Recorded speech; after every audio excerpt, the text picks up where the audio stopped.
Yes, good evening. This is Brother Benson Media, and today is Tuesday. We are blessed to have another time to discuss on the political issues which are affecting the country. Before we continue, allow me to take this opportunity to invite all our viewers and all those who usually comment at the comment section to nawakaribisha.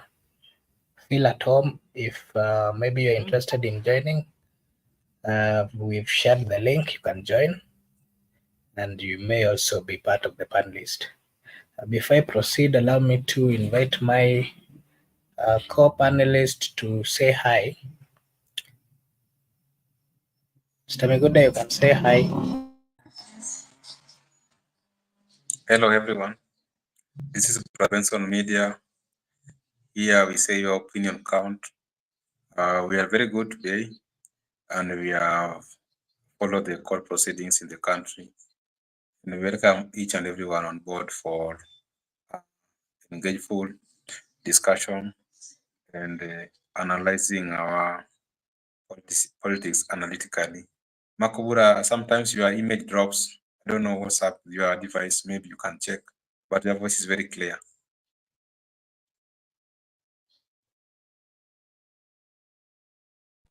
Okay, thank you. I don't know why it's dropping. Can you now hear me? Is it clear? Your voice is very clear. I'm saying that only your image. The image then sometimes it pauses, then it picks up. Then the camera, but the microphone is very much okay. Okay, I'm working on it.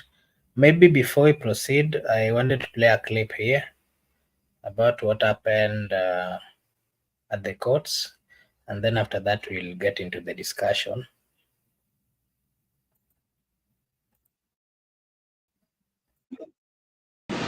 Impeached Deputy President Rigathi Gachagua appeared in person for the mentioning of a petition by the Attorney General seeking a three-judge bench to vacate conservatory orders issued by Justices Chacha Mwita and Richard Mwongo, stopping the assumption of office by Kithure Kindiki as Deputy President.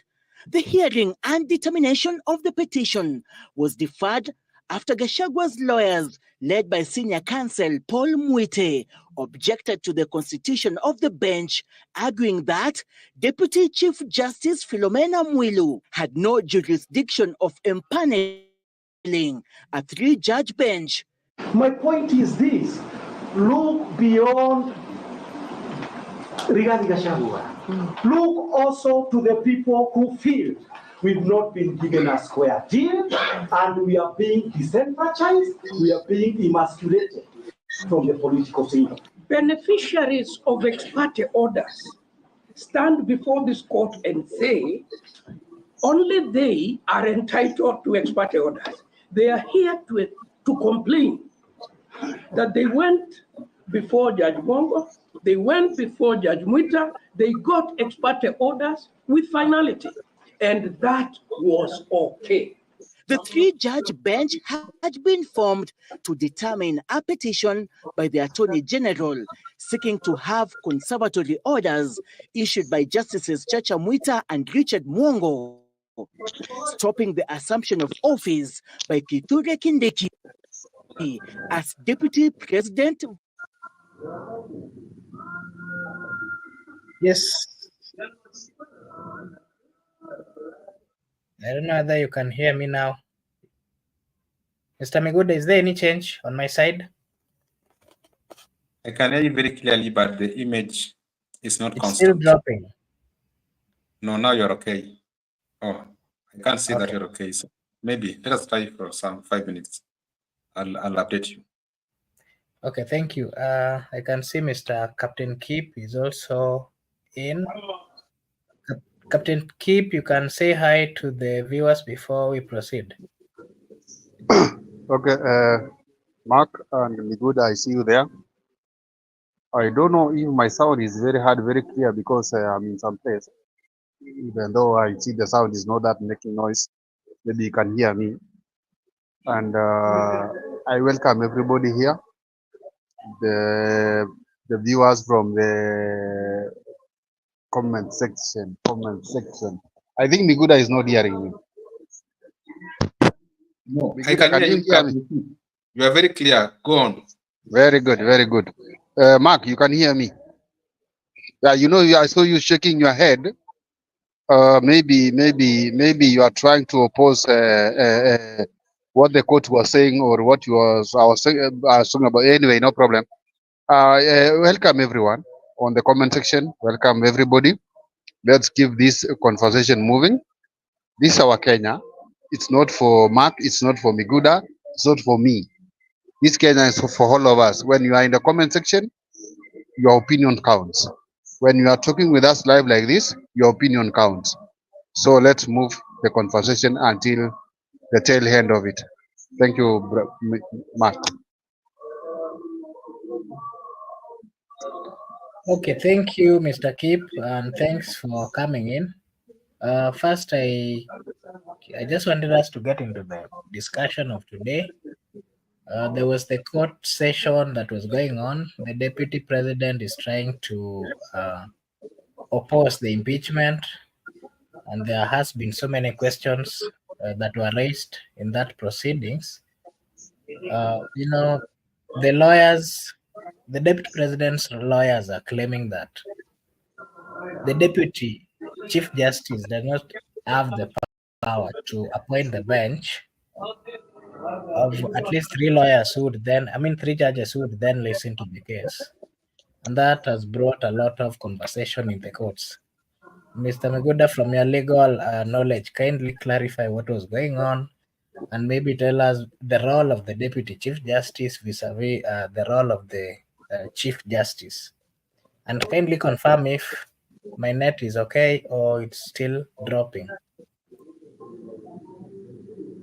Your net is very much okay. Your voice is clear, but the image keep on pause. It pause, then it picks. So maybe when I'm done with my submission, you'll have corrected it. So the context today in the court was a bit unprecedented, but it has happened before. During the hearing of Deputy Governor, then Ankananu of Sonko, it is the Deputy Chief Justice Ankananu who constituted a three-bench judge. So it has been a precedent in this country before, but now it is now a different one because today in the afternoon session, in the afternoon session, there was a bit of contest between who to be the one who is having the authority to appoint the three-judge bench. So, in my view, I believe that in the presence of Chief Justice, whereby if a Chief Justice is present, and because even if he was not present physically in court, or if he was not present physically, it means that he can even become present virtually. He ought to appear through virtual. So, the Deputy Chief Justice Philomena Mwilu is the deputy to the Chief Justice, and the Chief Justice has three roles which are major. She is the president of the Supreme Court. She's the head of Judiciary, and also she's the chair of Judicial Service Commission. So in his absentia, I think the Deputy Chief Justice can come in and do the roles of the Chief Justice. But in this case, she was not absent. She was present, and after all, even if she was absent physically, she ought to have appeared virtually because our courts of late they operate virtually, and even most of the mentions. In fact, nowadays every mentions in the Kenyan courts they are being done virtually. People do not appear physically during mentions. So I believe that in the absence of Chief Justice, she ought to have come in, because even cited for you a case of former governor Anne Kananu when she was the deputy governor of Sonko, when they went to court to contest. The three-judge bench were appointed by then Deputy Chief Justice Philomena Mwilu. So it's something which has happened before, and it has been seen in the country. But my point of argument could be the people who went to court, or the people who went to court to seek the formation of three-judge bench are people from the Defense Council, led by Senior Counsel Paul Mwite. So if they went to court, they wanted the court to, the Supreme Court to, through CJ Koome, to constitute three-bench judge to listen and hear their case. So if they have been given that opportunity, why are they again objecting the appointment of those three judges? To an extent that it is them who went to court. So they wanted to be given that a right for hearing. Now they have put a question of, is it legal for a deputy chief justice to appoint a three-bench judge in the presence of the Chief Justice Martha Koome? So I think that authority is only owned by the Chief Justice Martha Koome. But it has happened in the country. So I don't think, if in the case of Kananu, it was right, but now the case of Gachagua isn't right. So I believe that the afternoon session was very hot.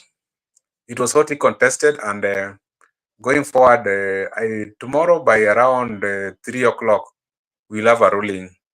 So Makubo, that's my take from up to now.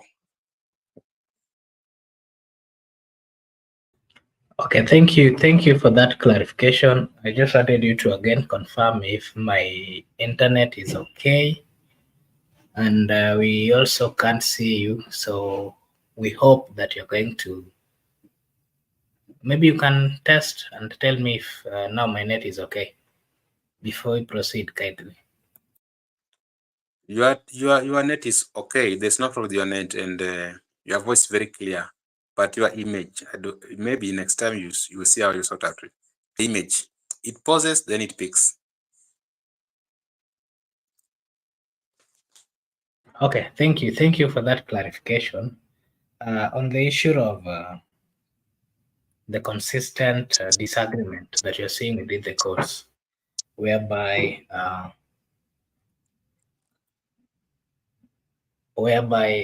the lawyers are having the says, the defense lawyers are having the says, the government side are also having their say.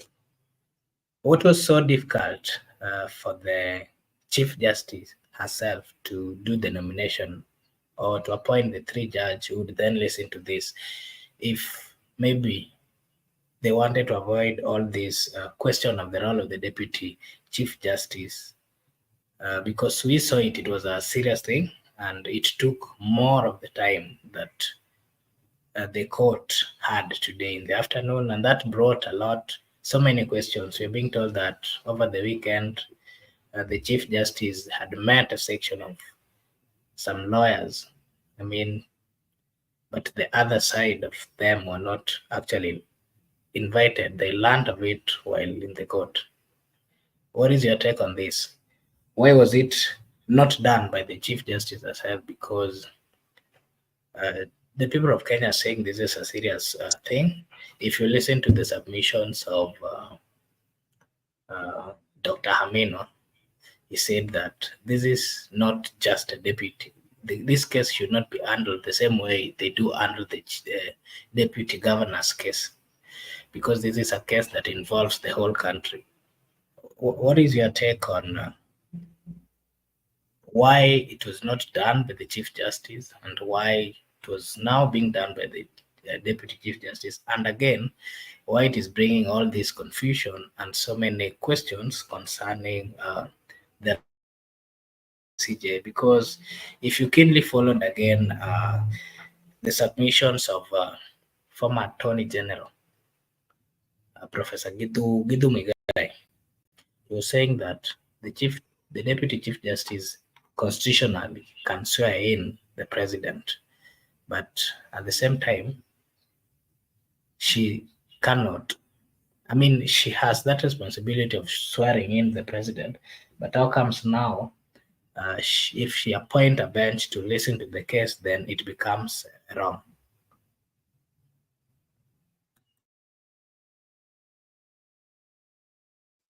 It has been a question of concern in the High Court, and you have even heard that William Ruto has been included as respondent in this case. They have brought in Mr. President as respondent in this case. So it means there are many developings in the case, and the Attorney General, the former Attorney General, Githu Muigai, was representing the current Attorney General, Dorcas Oduor. And in their submission, they rely on Article 165, Sub-Article 4.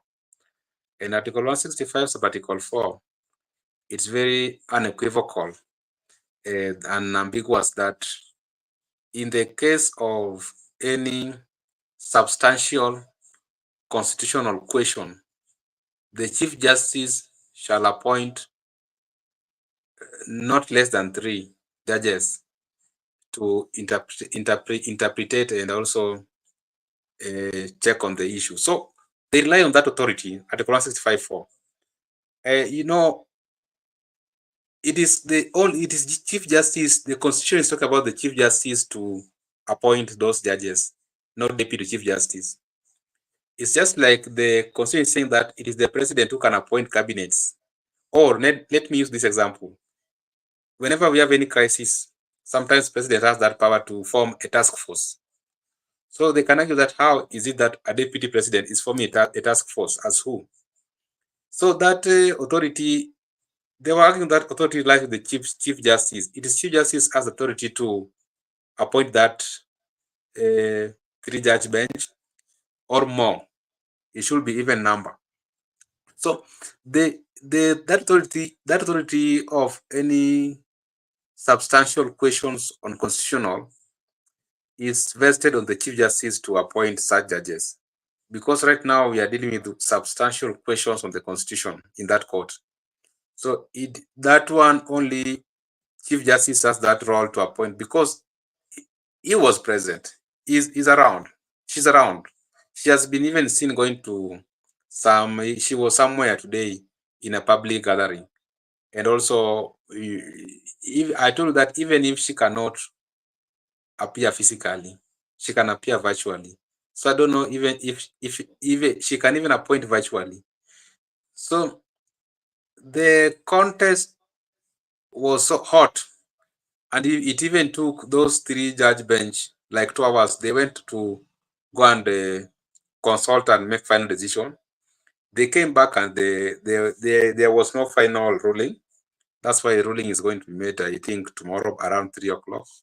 So just like them, even as we are waiting for the ruling, but the petitioners rely on Article 165.4, which spelled out that the role of Chief Justice, whereas the respondent also argue that there's a precedent in this country whereby Deputy Chief Justice has appointed a certain judge bench to listen and hear the case of Anne Kananu. So, already we have a precedent in the country, and we have also a law, the constitutional provisions. So the question could be, if I could be a judge in this case, does the president supersede the Constitution? And which is the supreme law of the land? So whenever any law tries to come to be inconsistent with the Constitution, according to me, that law is null, void. It is inconsistent to an extent of inconsistency, and the Constitution supersedes. So I'll choose Constitution over any precedent. I'll choose Constitution over any law. So Makubura, tomorrow we are waiting for the ruling, but that's my honest view. Constitution is the supreme law of the land, and let Constitution prevail because we are dealing with substantial questions regarding the same Constitution.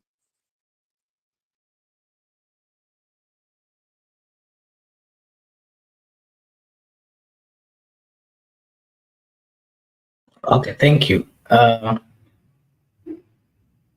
wanted to ask you a question on the role of the Deputy Chief Justice. because it's been a question. The Deputy Chief Justice deputizes the Chief Justice and is the Vice President of the Supreme Court. But again, I think the Constitution says that the Chief Justice assigns these duties to the Chief Justice, the Deputy Chief Justice. And the Deputy should be responsible to the Chief Justice in the exercise of the functions and the duties. From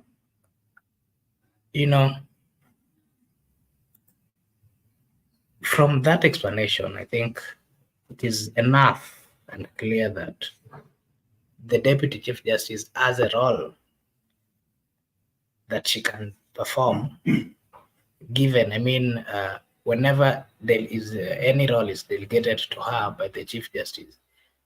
Now, the question is,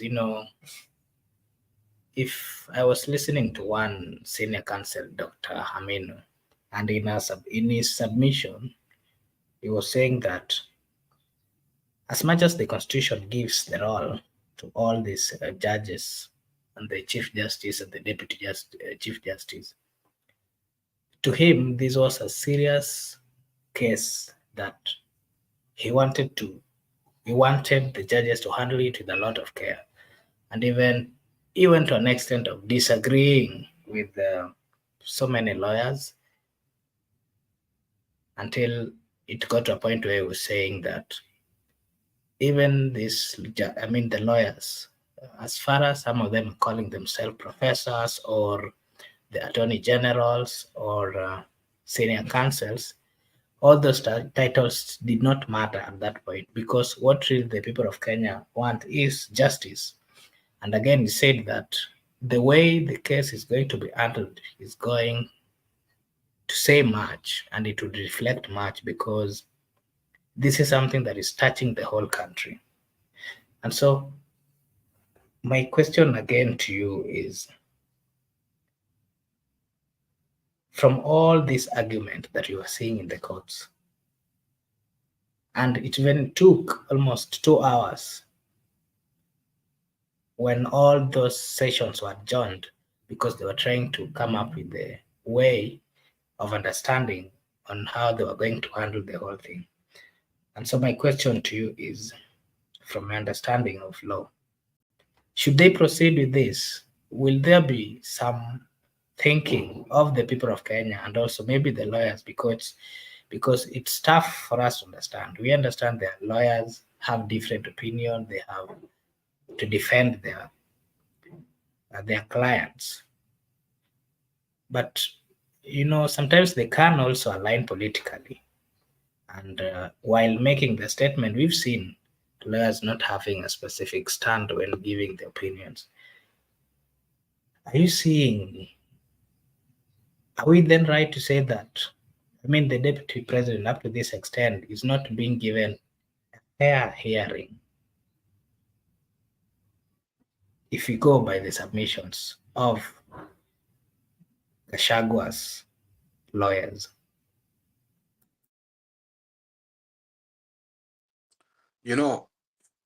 Always a lawyer will defend his client, whether his client has gotten a fair hearing or not fair hearing. He will still defend his client. And even whether he loses a case in court of law, he can even advise his clients that you have even had people like Raila, when after losing cases in the presidential election petition 2017, the second one 2022 and 2013, they were very unambiguous that we agree, we respect the decision of the court, but we disagree with the outcome. So those are some of the sentiments can be made by a counsel. You can even say many things that we never had a fair hearing, but that one is not important. What is important that the determination or decision of the court binds each party. Each party is being binded by the decision or determination of the court. So it doesn't matter whether they have gotten fair hearing or not fair hearing, but they should get fair hearing in accordance with the principle of national justice. But at the end of the day, the determination of the court, whether it is predetermined or not, it will bind both parties.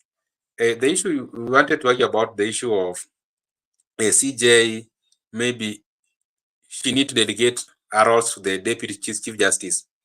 But if you can keenly listen to Hamino, it was like, this is a substantial constitutional question. This is something that is very critical in the framework of the Constitution. It's not, it doesn't need a joyride whereby you just allow some of the roles which are major of the Deputy of Chief Justice to be delegated to her deputy. Because if today we can dedicate to her that role, it means that when we want to, if you want to swear in the president, so the deputy justice will come in to swear in the president, and the chief justice is present. Or whenever we want to chair a judicial service commission, the deputy chief justice will chair that commission, and the deputy chief justice is present. Also, you know, sometimes there are some critical section in the Constitution. You just need the person with the Constitution as mentioned to carry those roles, to carry them. Because if we allow a deputy to carry such roles, what are the precedents we are setting the country as a country? It means that next time, if you look at the office of the deputy president, the office of the deputy president is not the office of the deputy governor, because a deputy governor is being elected in the county, is subject to that jurisdiction of the county. But a deputy president is elected in the entire country. So you cannot compare the two offices, because this is a national office, whereas that's a more of a county office. Therefore, if you want to handle the issue of impeachment, you know, you want to deal with this issue of impeachment once and for all, so that you can set a precedent that in the near future, if you want to impeach a deputy president, you must follow the law to the latter. So we don't need to make errors while we are dealing with this thing for the first time. So if we are serious about maybe appointing the 3-judge bench, in my opinion, I might be wrong. I think it should be exclusively the role of the Chief Justice, if at all she is present. Let him do his role constitutionally. Let him not delegate his roles, her roles, because why do you delegate your roles?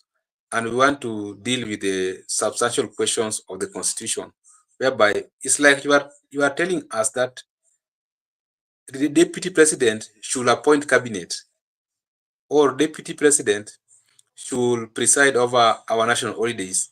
And it's very clear in the Constitution that it is the president who should appoint cabinet and also preside over national holidays. So if you are given a role by the Constitution to play, there's a reason why that office is called Chief Justice Office.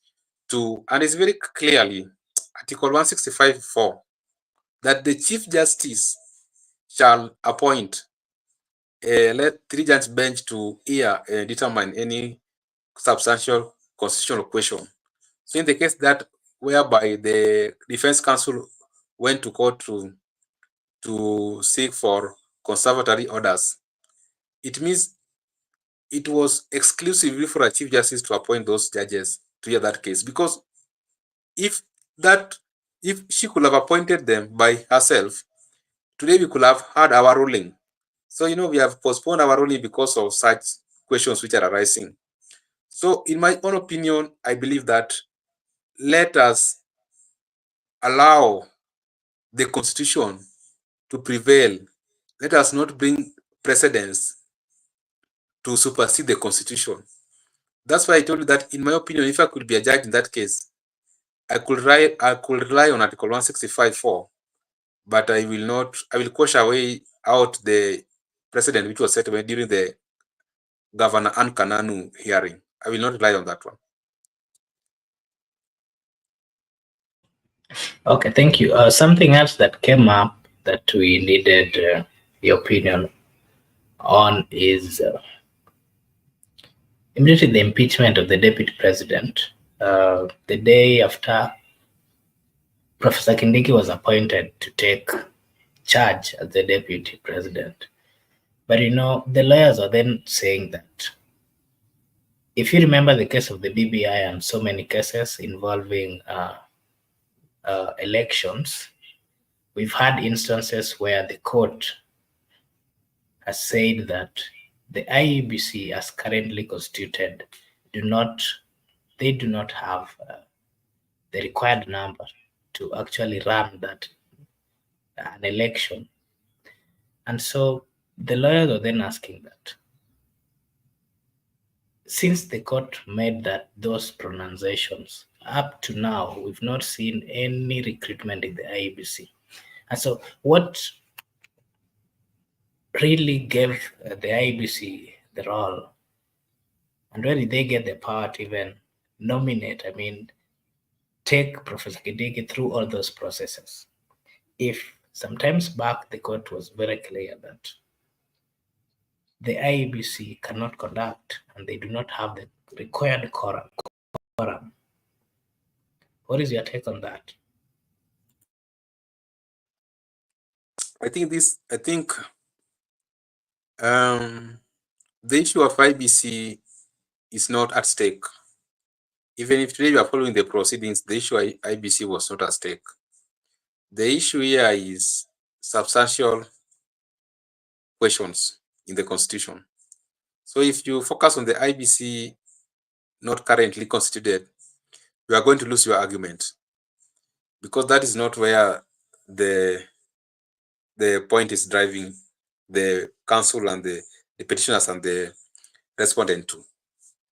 They are dealing with the Article 165.4, and they are dealing with the Article 144, 145, the impeachment process, Article 150 of the deputy president. So if you shift your focus on IBC, you're going to lose your argument, because IBC is currently unconstituted, the way you have said clearly. You know, Professor Kithure Kindiki has not been elected. The way I told you, IBC, its role is to conduct elections and manage it. So there is no election here. So there is no need of bringing the issue of IBC here. But they have that role.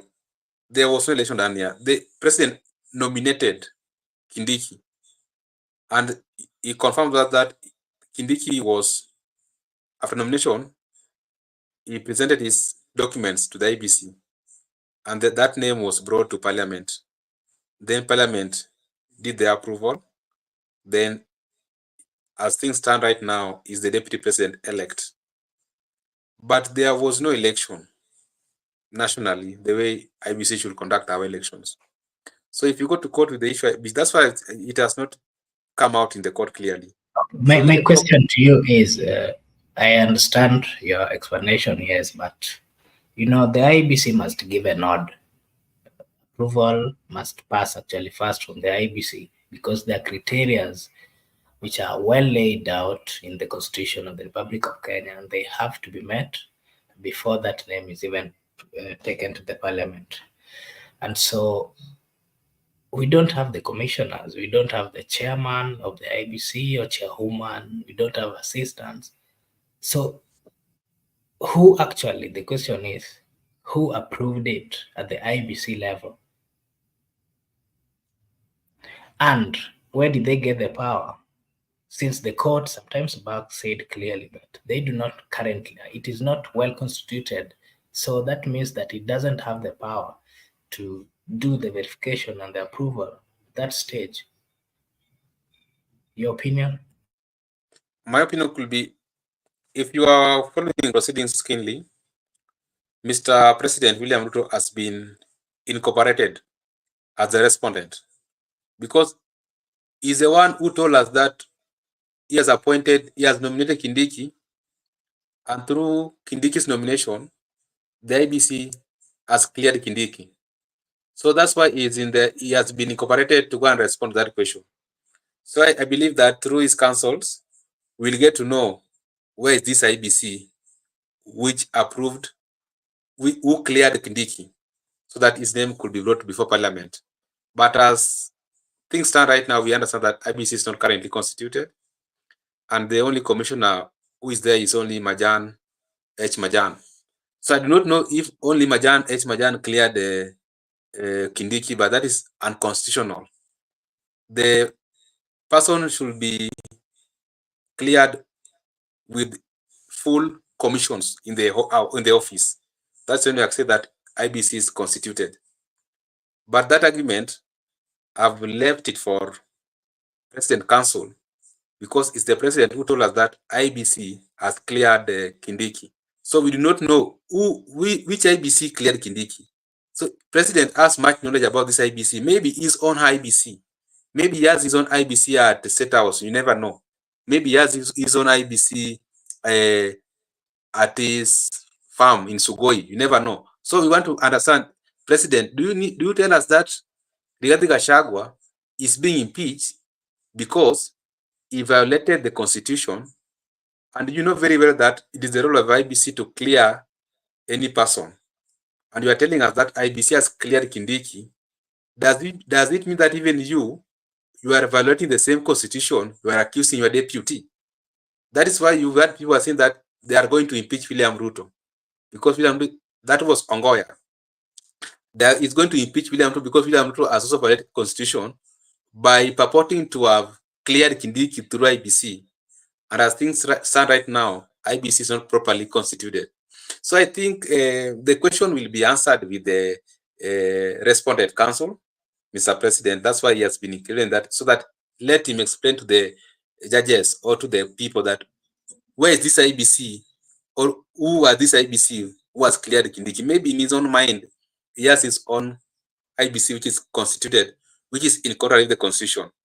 So, Mr. Makobura, I think that could be my simple clarification or verification about it. But as things stand right now, this issue of clearing Kindiki, it is Mr. President who brought to us that he has nominated him, and he has been cleared by IEBC. Now we are ready to listen to the respondent council tomorrow, that who really was this IEBC who cleared Kindiki. Maybe they have some knowledge that we do not have.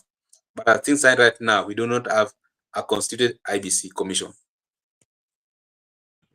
Okay, thank you. Thank you so much, Mr. Meguda. To our viewers, this is Brother Benson Media. Here we say your opinion counts. If you're new to this channel, kindly like and subscribe. If maybe you want to also join and be part of the panelist, I've just shared a link. You can I've just shared a link at the comment section. You can click, you join so that you'll be part of this conversation. You can also give us your opinion, because here we say that every opinion counts. Mr. Mguda, you've talked about the president being joined or coming in to also give his say in this. But again, there was this thinking again that the president, through his lawyers, was saying that I'm not so sure about that, if that was the real case, but you will confirm that the president, through his lawyers, was saying that this court should not be listened to. I mean, this case should not be listened to at the High Court, and that it should be taken to the Supreme Court. I don't know who this. I think there's a petition who had submitted a like that, because they were arguing that this case should be listened to at the Supreme Court and not at the High Court, because it is something involving the second powerful person in the country. You'll give us your opinion on that. But again, most people have been saying that it could be that the deputy president was being impeached without the knowledge of the president. But so many people have had different opinion. People are saying that this would not have seen the light, would not have gotten to the parliament if the president was not aware.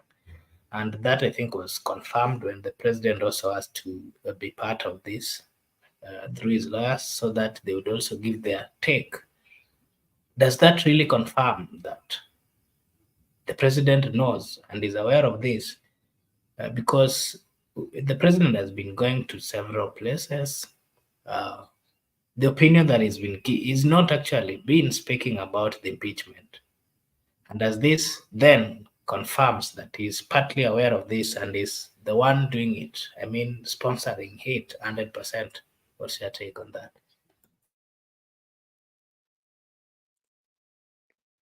I think you have asked about the people who are representing the state. In the case, were arguing that this today's case was supposed to be at Supreme Court, not High Court. So maybe because the petitioners were saying that it is the role of Chief Justice to appoint the three-judge bench. So the respondent could argue that if it is the role of Chief Justice to appoint the three-judge bench, then let us meet at Supreme Court, not here.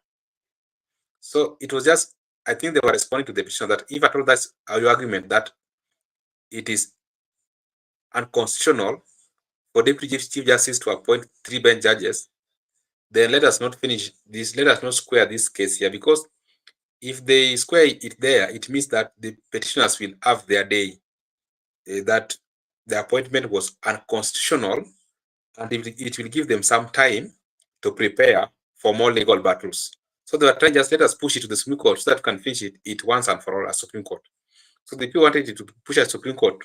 They don't want to dilly-dally. They don't want to waste a lot of time. They want it to be sorted out as soon as reasonably possible. So maybe that could be the respondent that let us go to the Supreme Court, because if you have introduced the issue of Chief Justice, let us deal with it at Supreme Court, not at High Court, because even the Chief Justice sits at the Supreme Court, not at High Court. That could be the reason behind it. You asked me about that, Mr. President, do not know about the process of impeaching Gachagua. That is ridiculous. Mr. President is 100% aware of what is going on.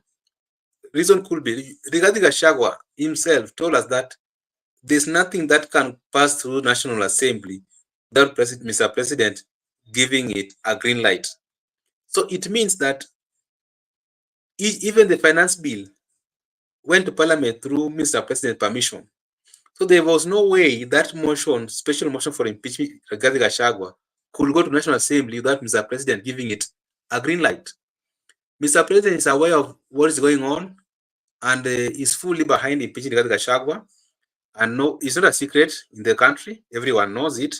And furthermore, none other than his boys, his partner boys, one from Kapsaret, was tweeting on the X handle that 2 weeks, Rigathi Gachagua will be at home. After 2 weeks, breaking news, Rigathi Gachagua has been impeached by the Senate. So it can tell you that even his own people, his own friends, allies, his boys have confirmed to us that Rigathi Gachagua was going to be impeached. So there is no way you can argue that Mr. President do not know, he got no knowledge, is being shocked with what's going on in the country. He's aware, and that's why you have heard even Rigathi Gachagua responding when he was leaving Karen Hospital that he was being, they wanted to poison him. There has been assassination attempt. They have tried to kill him. They have tried to coerce him to resign. Who is this person who want to kill Rigathi Gachagua? Who is this person who want Rigathi Gachagua to resign, if not William Ruto? Because he has said that William Ruto is someone who is vicious. He has attacked him directly. So he is aware. He knows that he wants Rigathi Gachagua to go home. So there's no way you can argue that all these things are happening minus his knowledge. No, he's aware. And that's why we are telling the members of the public, and we are appealing to the members of the public, do not engage into their wars. Allow these two people to fight.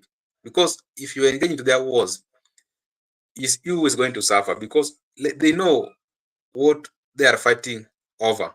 So do not enter into the war. Allow them to fight their wars the way they find themselves. Because just like 2 years down the lines, they were buddies. They were working together, eating together. They were friends. So they used to sit down, they consult to each other. So if they have decided to part ways among themselves, allow them to separate themselves. If they have gone to the court to divorce, let the divorce proceed in the court peaceably. Let them not interfere with the peace of the public. Makobura, Mr. President, is aware of the process. Okay, thank you. Thank you for that submission. You've talked who really wants Gachagua out of this position and who really wants to kill the deputy president, the former deputy president. Such kind of questions has been raised. And, today, the Gachagua was summoned by the DCI. He was supposed to go record statement to answer to the statements that he made when he was leaving the hospital. Remember, he said so many things that are yet to be confirmed. Among them were there were some statements that he made that some people wanted to kill him. There are some statement that the security guys were also following up on him. And so today was called to give a statement, and he didn't go there. Instead, he decided to go and attend the court sessions. What's your take on him? I mean, snubbing the whole DCI invitation. Why do you think he didn't find time to clarify or to give light on the statement that he made while he was leaving Karen Hospital? Gachagua is playing politics. He's a politician. He's not limited to play politics. There are no times for him to play politics, and there are no time for him not to play politics. He can play politics even in his deathbed because he's a politician. So when he was alleging that there were 2 attempted assassinations, one in Kisumu, whereby he purported that undercover police went to his room and poisoned his food, and they detected it. And the one at Nyeri, whereby they poisoned his food together with the Kikuyu Council of Elders. So majority of the people have felt that Gachagua, they wanted to kill Gachagua. And if you go to Madeira, maybe some part of Mount Kenya, you'll find that some people are accusing William Ruto that he wanted to kill their son. So he has actually attract attention of sympathy, not on a huger percentage, but that small percentage, at least is making some baby steps. So he's a politician. He was playing politics, and even because he who alleges must prove. So the burden of proof is with Rigathi Gachagua to prove that who wanted to kill him. So he was summoned at the decide quarter to go and record the statement today, and they were waiting for him, and even they were waiting for members of the public because they were ready with the water cannons, that in case he can come with a large crowd who are to escort him, they could have dispersed them. So they were ready for him.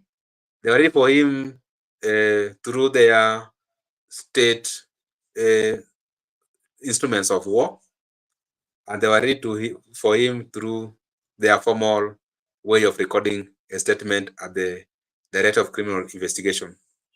So other than politics, is also facing a hotly contested judicial process in the court. So he's standing on 2 stands: politics, also trying to contest the judicial process. So Rigathi Gachagua, if at all he means what he was saying, let him go and record the statement, and also because the burden of proof is with him.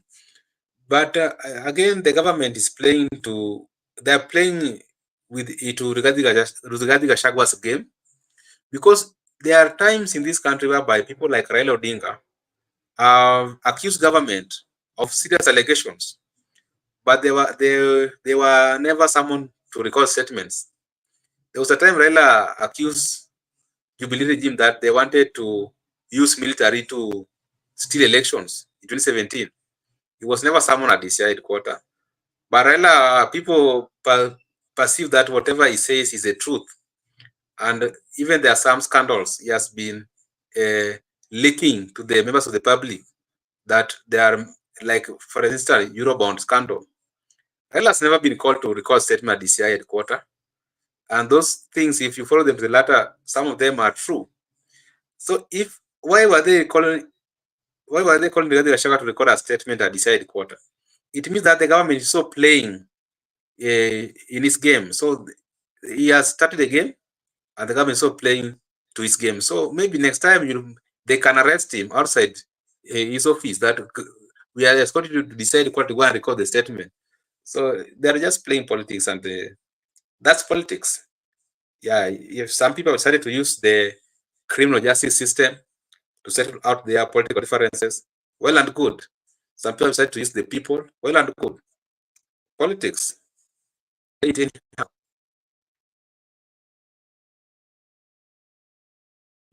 Okay, thank you. Something else that I wanted you to also give your opinion on is, from the accusations that the deputy president made, those people that he was accusing were, workers of the government, some of them NIS, some of them police officers who are supposed to take care of them. And him being the deputy president, he has a right to be protected.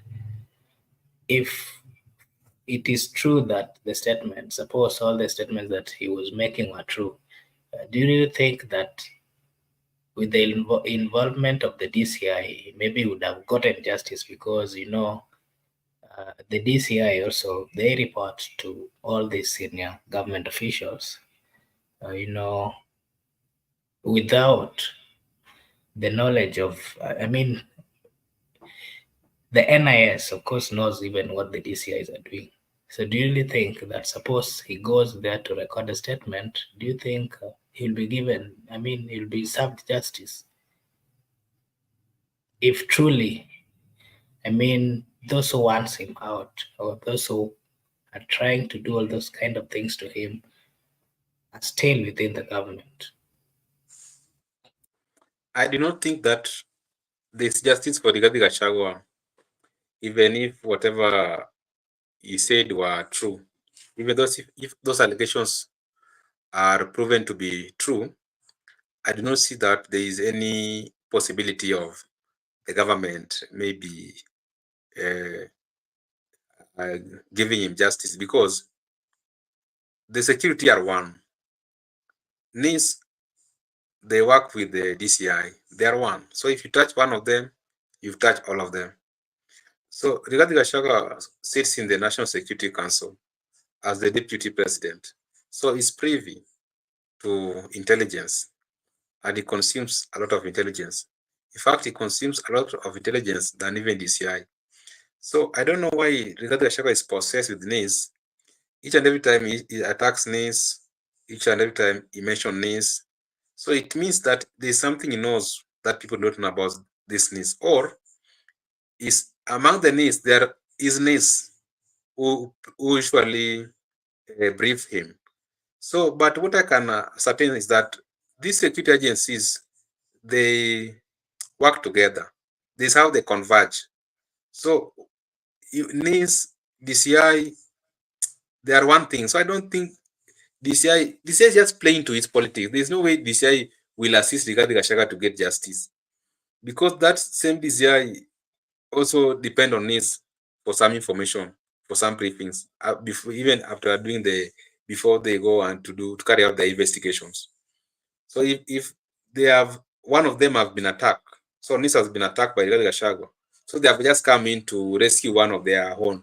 They want to prove to the people that the security of the country is beyond reproach, that they are alert and there's nothing wrong, and they want to prove that they have never imagined to assassinate. Because if you are saying that there's an attempt to assassinate you, it could be good if you could mention people who are not security agencies. So does it mean that our security agencies are stooped too low to an extent of assassinating the public officers? So does it mean that now they are all, instead of briefing the president and deputy president, they have turned their role to be assassinate those people who are assassinating public officers? Now they can't be assassins, so they want to prove to the public that we are not assassins. We are working for the public of Kenya. So there's no way one security agency can allow the other one to go down as they are watching. So I think this has come to rescue NIS in this circumstance. They want to clear the NIS name, that the NIS guys are good. They don't assassinate people. They don't plot any attempt to poison anyone. They do their role as per the constitution, because I think DCI has come to rescue news. There's no way DCI has come to rescue Rigathi Gachagua. Rigathi Gachagua in this scenario is one man. Okay, something else that may be on the same matter. People are also asking this question that suppose Gachagua was being truthful. There is no any time that he went to either record a statement while he was going through all this. And people are also saying that it could be that he's seeking for sympathy from the people of Kenya. Because if he's really truthful, he would have at least recorded a statement if maybe he had gone through this kind of things. That's why I begin by telling that it's politics, purely politics. Seeking sympathy card. Because yesterday I told you that Rigathi Gachagua is selfish and greedy, because if at all he's genuine about his cause or is genuine about the integrity, why is it that whenever he's touched is when he's crying out loud, but whenever his interest is being served, he kept mum? So Rigathi Gachagua is not even genuine sometimes. It's not even honest. So there's no way we are going to sympathize with him. That's why I told people, let us leave them to fight their own war at apex. William Ruto and Rigathi Gachagua, that apex of judiciary. Let us not of executive. Let us not engage into their war, because whenever Rigathi Gachagua interest is served, is quiet. Whenever his interest is touched, is now coming out to call to the members of the public to come to his rescue or to his sympathy. So there is no way you can say that he's honest or is genuine in the cause. He's not honest, he's not genuine in the cause, just like any politician. So it's purely politics. So that's why I tell you that he's attacking some sensitive security organs like NIS, because once you attack NIS, he knows that the other people will come to rescue NIS. He knows that he's playing to the politics. He wanted to track the Mr. President. So it's other than these all processes, politics also is in. We have to admit that there's politics going on, because there are people who have already been convinced. There are people who are already sympathizing with him. There are people who have purchased that sympathy card and they are on with it. That is good for a politician, because it's not only a deputy president, but it's also a politician. He can also use his political tactics to make a comeback. Okay, thank you. I can see Mr. Kip is also here. Mr. Kip, how are you? I'm fine. How are you? I'm good. Yeah, maybe before I get back to my good, just give us your first opinion on the court session that went on today, and maybe your opinion on all those questions which were raised about the role of the IEBC and how they managed to give a green light to Professor Kindiki to be appointed as the deputy president. There was also a question on the role of the CJ, the deputy chief justice, because the lawyers were asking that it was not fair for the deputy chief justice to appoint the three-bench judge who would then listen to the case. Will give us your opinion on that. And again, there are so many questions on, the president also has, through his lawyers, he has to be part of this case. And the people were saying that for the first time, that shows that the president was fully aware of this. Maybe to start from Yes, maybe you can proceed, and then I'll get back to Megoda later. To start from what you've said, maybe the last one that the deputy CJ appointing the three people to the three charges to do what, I don't know. You all understand what the three charges were appointed to do. I don't know if the constitution of the court, if it limits everything to the chief justice herself, as far as Koome concerns, because she is the one who is the Chief Justice, deputized by Philomena Mwilu. I don't know if Philomena Mwilu is restricted from not practicing anything if the Chief Justice herself is not around. We might even take an example of a medication thing or whatever, 1 month or 3 months, whatever that is called, maybe medication or so on. Can the country or can the court stops from delivering their mandate because the Chief Justice herself is sick, or maybe the Chief Justice, maybe she's somewhere on other missions, that the Deputy Chief Justice cannot do anything? When we oppose the 3 panel charges that Deputy Chief Justice appointed, because she's not the Chief Justice herself, I think for me, I'll be sent back to the law, the grey book of the court. If it is, if it doesn't allow the Deputy Chief Justice to do so, then we will have a second thought. But if the mandate is given to the Deputy Chief Justice, if the Chief Justice is not around, then I take that one to be political. We are so much obsessed in politics. We don't want to leave the other people to work whenever they have the space of working, whenever they have the arena of delivering the Constitution of Kenya, only because that they are deputizing or they are from southern region. We know very well maybe he or she can deliver against our hopes or against our will. That is the problem in our country. That's the problem in our country. The arguments that took place in court today over the case of the deputy president was very much clear that all and everything that has happened before, impeachment, public participation, naming of the or appointing, I will say naming of the deputy president, who is Kindiki, until we are waiting for the swearing in. Yeah, I take all those things to be hadithi za Kakasungura na yakaa za Bunwasi za William Ruto. All those things should not be there. It's only that William Ruto is trying to bulldoze the people of Kenya. He's trying to bulldoze the Constitution of Kenya, and finally, even the very old man, who I take him to be like my father, Jojo Kaminwa, was saying very well that we are in a constitutional crisis. We don't have everything that works in government. We don't have IEBC. We don't have the deputy president.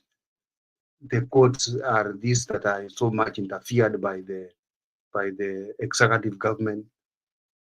Everything is not working to the standards that is defined in the Constitution of Kenya. Everything is not working in the standards for the people of Kenya who understand what it means to the Constitution, means what they want, what is supposed to be. The only thing that works is for the people of Kenya who supports William Ruto to do what he is doing right now. They are from one region, and some of them, even maybe ODM, they have joined them to support William Ruto to rep. I will say to rep the Constitution of Kenya. William Ruto is repping the Constitution of Kenya the way he wants. He takes the Constitution to this bed, the other bed, the other bed, the way he wants. You see? Which is not wrong, because Raila Odinga is supporting his brother, William Ruto, to do what he's supposed to be doing. We used to know Raila Odinga to be like a public addresser to the people of Kenya. But right now, Raila Odinga is sleeping with William Ruto. I don't know. I don't know if Raila Odinga is even doing the best style in bed to William Ruto, that William Ruto is doing the best style to Raila Odinga, where Raila Odinga is now enjoying everything. Even the way Raila Odinga now is moving from one country to another one, I know maybe he's in Addis now, right? Addis Ababa, if I'm not wrong. This through taxpayers' money that no one can question. Neither Miguda, neither Mark, neither even the deputy president who is appointed, neither the deputy president who has been sacked, he can never question anything about Raila Odinga. Raila Odinga is a substance in the government of Kenya that is untouchable. No one can talk about it. He doesn't have any fault at all. But his mouth can move the Kenya country to another place. He's so much better. You can remember even the way he was talking about the way Gachagua was talking of him after elections. No, ameweka fence pale State House, kila mahali iko na mitego, hakuna mahali ataingia. And later on, if you play that clip when he was answering Gachagua that ati mtu ananiwekea mitego, sijui ameweka nini, ananijua mimi ni nani. Right now as we speak, what he was answering the other day and the way things are going right now means that Raila Odinga is something else to the government of Kenya and to William Ruto. I remember William Ruto when he was saying that hata nusu hata karatasi ya hiyo mkate hakuna, hawezi pata. Lakini sasa ako ndani, yeye ndiye anadeliver kila kitu. And you have no anything, you have no even apology to tell our people of Kenya that we are in the government, the government is doing this and that. So I think when we talk of what is happening in court, the people in court, they are trying, or the judges, they are trying to follow the Constitution of Kenya, but there's a phone call from the executive side that no, deliver this, deliver that. Where now the court is in dilemma. They don't have that freedom to deliver their mandate according to the Constitution of Kenya and according to the Constitution of the court itself. They are in dilemma. That is why Kaminwa is saying we have a constitutional crisis, which is true. But we are tend here to neglect that. And we look like we are moving forward. We are not going back to see where is the reason of, or why are we having the constitutional crisis in Kenya? If it means that we are rewarding our friends, then let's reward them in a better way. Not by chasing at the people who have been defined by the people of Kenya to handle the offices. Like, for example, the Deputy President of Kenya, Gachagua, he has been given the mandate by the people of Kenya to be their second in command. But rewarding Kindiki because maybe he was your lawyer in other cases in ICC or international courts, that one, we have no apology to tell you. We are not paying Kindiki out of what was happening to your cases. Pay Kindiki in a better way. If you didn't pay him, if you didn't give him the agreement that you agreed before standing in at the International Criminal Court, our Kenyan people, we are not ready to pay your price. Follow the Constitution, agree with your deputy, serve if it is 2 terms, 10 years, it's up to you. But don't come here and tell us paka nafanya biashara ile na hii ilipotea, hatujui. We don't know that. Even some of us from where we sit, we even didn't know Gachagua. You brought him for us. We accepted him because of you. Even in some other places, you are not known. Rigathi Gachagua alikupeleka pale na akasema huyu ndio nimeamua na msupport, he's my boss. So don't let those people who fought for Rigathi Gachagua on your behalf to strangle themselves. That's very wrong. Sometimes you have to sit back and look where we are going. What if that thing that is done to you? Kama hiyo miguda mimi nakufanyia na unaona haikufurahishi maisha yako, Mbona niendelee nikufanyie? Watibu nifanyie mimi ile sitaki. Mark unifanyie ile kitu mimi sitaki. Na unaona tu unaendelea kunifanyia vibaya. Nitafanya. Nitaendelea kufanya. I cannot. I cannot. This country is in a place I don't know. I think we will have, I don't know, even the military will not want the military. This country will be free for like 1 year, and then now we come and sit down to ask ourselves, where are we heading to? Ni pesa mingi iko Kenya inafanya wanasiasa wetu wanalewa siasa. Pesa ni mingi sana Kenya. Wacha nikwambie Miguda, nikwambie Mark, hakuna mtu ama hakuna hata mnyama, wakati unachunga ng'ombe nyumbani, unaona ile mnyama anasikia njaa, anang'ang'ana kukula nyasi. Lakini ule hajashiba, ule ameshiba, anakimbia akisumbua wale wengine. Ndio maana nakwambia Kenya watu wameshiba sana. They are eating a lot. Kenya is a lot of money. That's why they are moving from this place to another, that place, this place. One person wants to make the wealth of the whole country to belong to him. One person, even while we know it in deep inside our hearts that he was not even one of those people, the family was not even one of those people who fought for the freedom of Kenya. But now he's become richer than the first family that we know. That's wrong. Even the first family, we are trying to look for a way, and we requested our code to intervene and tell the first family that this wealth we are holding supply to other people who doesn't have. While you yourself unataka kujiwekelea utajiri yote, na Wakenya wanaishi kwa ile land ya Mkikuyu akilipa rent. We mwenyewe unataka kukuwa na eka 3,000 na Wakenya hawana kitu. You don't come and tell us that somebody cannot own 3,000 acres, while you yourself you are acquiring more than 10,000 acres. The people around you, even the bodyguards, they are crying because they cannot address you. They are coming from the third party. You are not their boss. Mtu amekupatia hawa kwa sababu ni mapolisi, wamepitia bodi ingine, hawata kuangalisha direct. Akienda kwa boss wao anamwambia no, don't talk to boss like that.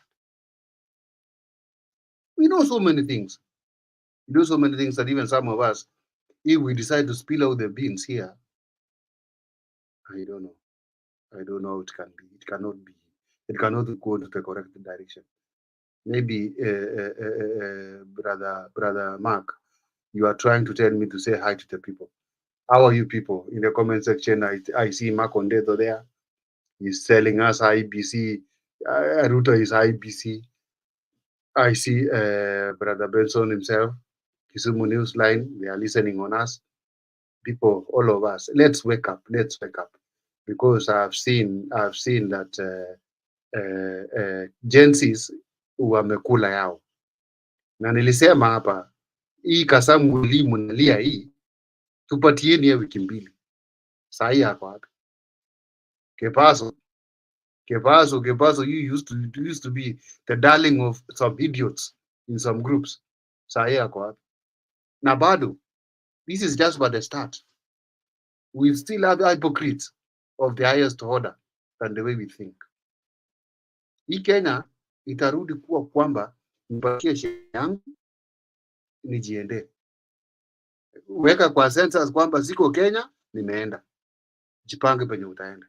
Kama utaenda Tanzania, kama utaenda Somalia, utaenda UK, utaenda US, utaenda Asia, Middle East, wherever you want. Because we cannot handle it anymore.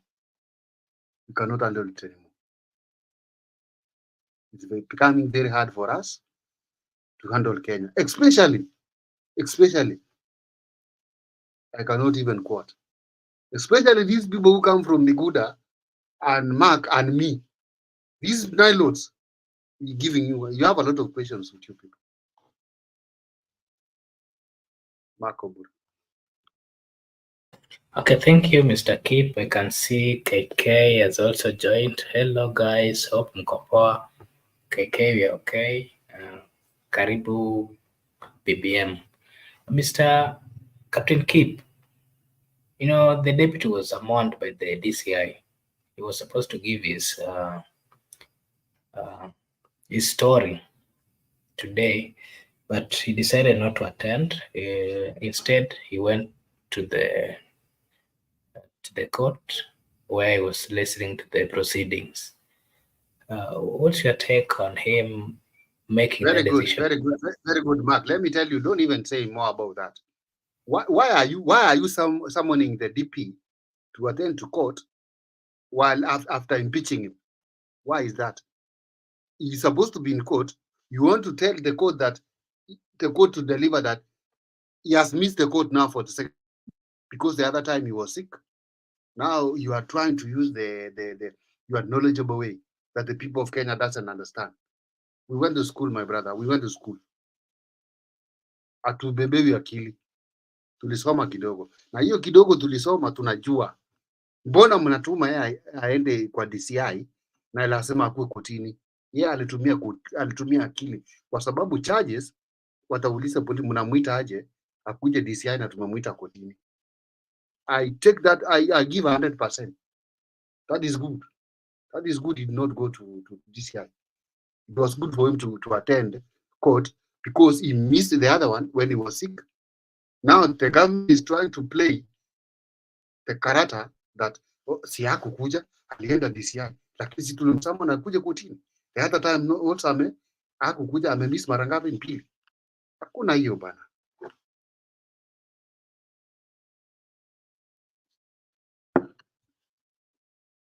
Okay, thank you. I can see KK saying it's same story na Wanjigi. Yeah, it could be true. Another question that I wanted to bring forth is, something else that I wanted us to talk about is the issue of affordable housing. You know, it's been in the courts. People complained that they can't be paying for something that they are not seeing any good out of. And the same court stopped the collection of this tax, housing tax, housing levy tax. But again, today the same court confirmed that the Affordable Housing Act 2024 was conducted adequately and in accordance with the courts. And so the people of Kenya are then asking themselves, what is it wrong with the courts? Why do they keep on giving contradicting statements? And at the same time, the court also ruled that, the petitioners were saying that this act is going to override what the constitution says about the role of county governments, because there was this argument that housing should be done by the county governments. And so when the national government are doing the housing, then it means that the national government is overstepping on the role of the county governments. So just your opinion on that ruling by the court today,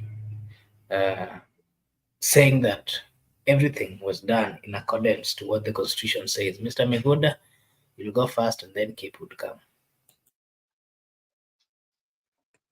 The issue, I think the issue of urban development or the issue of housing.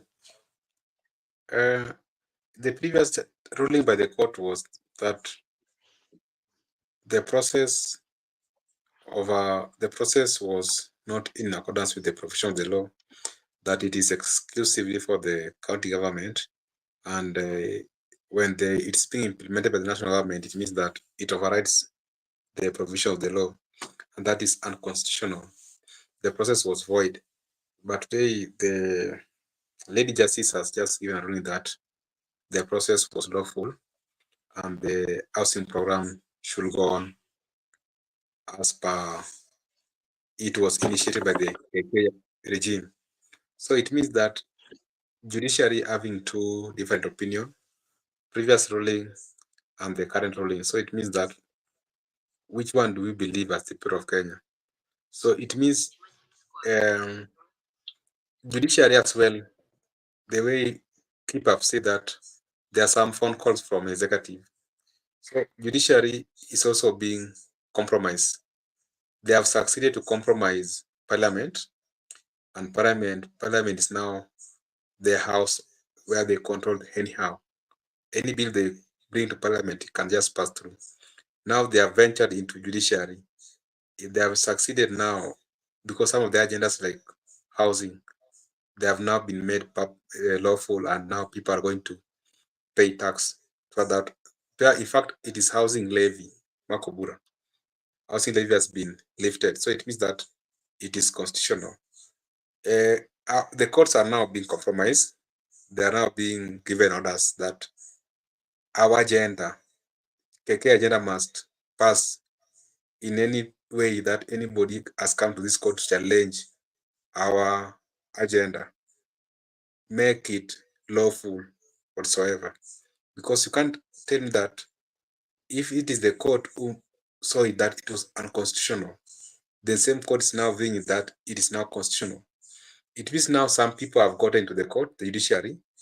There is invisible hands whereby you cannot see those hands in parliament, in judiciary, and they're executing orders directly from the state house. Because you had William Ruto say that kuna wakora ambayo kama tuko na kitu wanakimbia mahakamani. So it means they are now getting rid of those who are going to court to object their agenda. I do not think that those people are going to court to object unlawful agendas are wakora. The people who are going to court to object unlawful provisions, those are wazalendo, not wakora. So the people who have these invisible hands where the public cannot see them, they are going to threaten and compromise the judges and judiciary. Those are the wakora. So courts should remain independent. Courts should not be threatened. Courts should not be compromised. If at all they were compromised or they were threatened to make housing levy lawful, it means that the people, if it comes from the Mr. President, even him, he has violated the constitution, because they are impeaching regarding Gachagua of violating the constitution, but they are forgetting even them, they are violating constitution. And Makobura, the reason why Kindiki was not sworn in today or Saturday, the way people were saying, Ongoya threatened that if they can swear in Kindiki, they will impeach Ruto. So it was advised that if you go on with the ceremony, you have accused your deputy of violating the constitution. If you go on and give orders for Kindiki to be sworn in, people will say that if someone is being impeached of violating the constitution and you are in the office, you are violating the same constitution. Therefore, you are doing rubbish. Or you should also go home. That's why they have taken things a bit slow. They have slowed the speed because they want to comply with the constitution. So judiciary should be dependent. They should remain relevant, and they should not fear, because they have that security of Kenya and also the people of Kenya with them, and because they are the only hope for the people of Kenya. Because parliament has been captured, there's nothing you can do about it. Executive is not with the people. So the only institution whereby people can go and seek justice, so people can go and get redress, is only the judiciary. Therefore, judiciary should always be independent. They should not be allowed these people to come and interfere with their independence, because if they can manage to capture judiciary and manage to compromise judges, then we are done as a country. At least, even if you cannot get access to executive and parliament, let us have one institution, that's the judiciary, whereby at least we can get our solution, because judiciary is the only institution that will serve the people of Kenya. So we're just appealing to our judges, kindly do not accept those orders from the executive. Once you have made a determination or a decision that something is void, something is unlawful, do not try to circumnavigate to the minds of people that it is now lawful because someone has come and compromise you. Thank you, Mr. Migod. Keep, if you're there, kindly give us your opinion on the ruling by the court today that the Affordable Housing Act 2024 was done in accordance with the Constitution, and they've also given a go-ahead for the KRA to actually collect the housing levy. And actually, it's going to be cut from the people's payslip, and also the employer is also going to submit 1.5%, and then 1.5% is going to be cut on the personal payslips. Your opinion on that?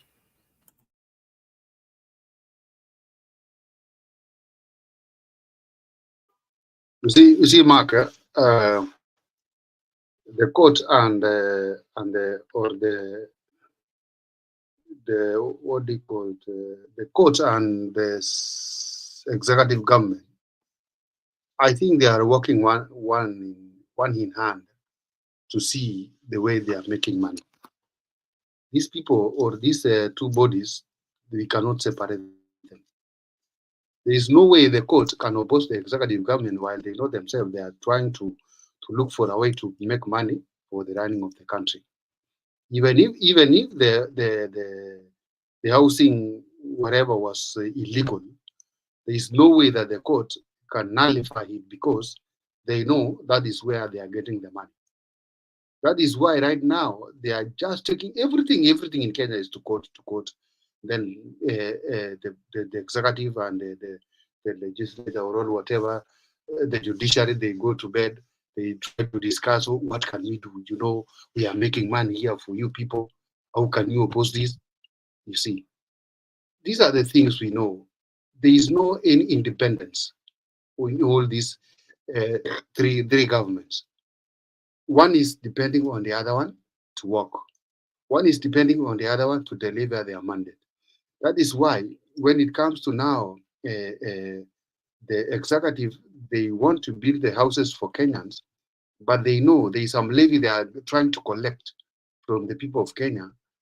And the majority of the Kenyan people, they are opposing it through the court. But now the executive, they discuss with the judiciary that if you oppose, how can we make money? That is why the judiciary had to prove that that thing is legal. The whole process was followed the way they did it today because they are getting some money from there.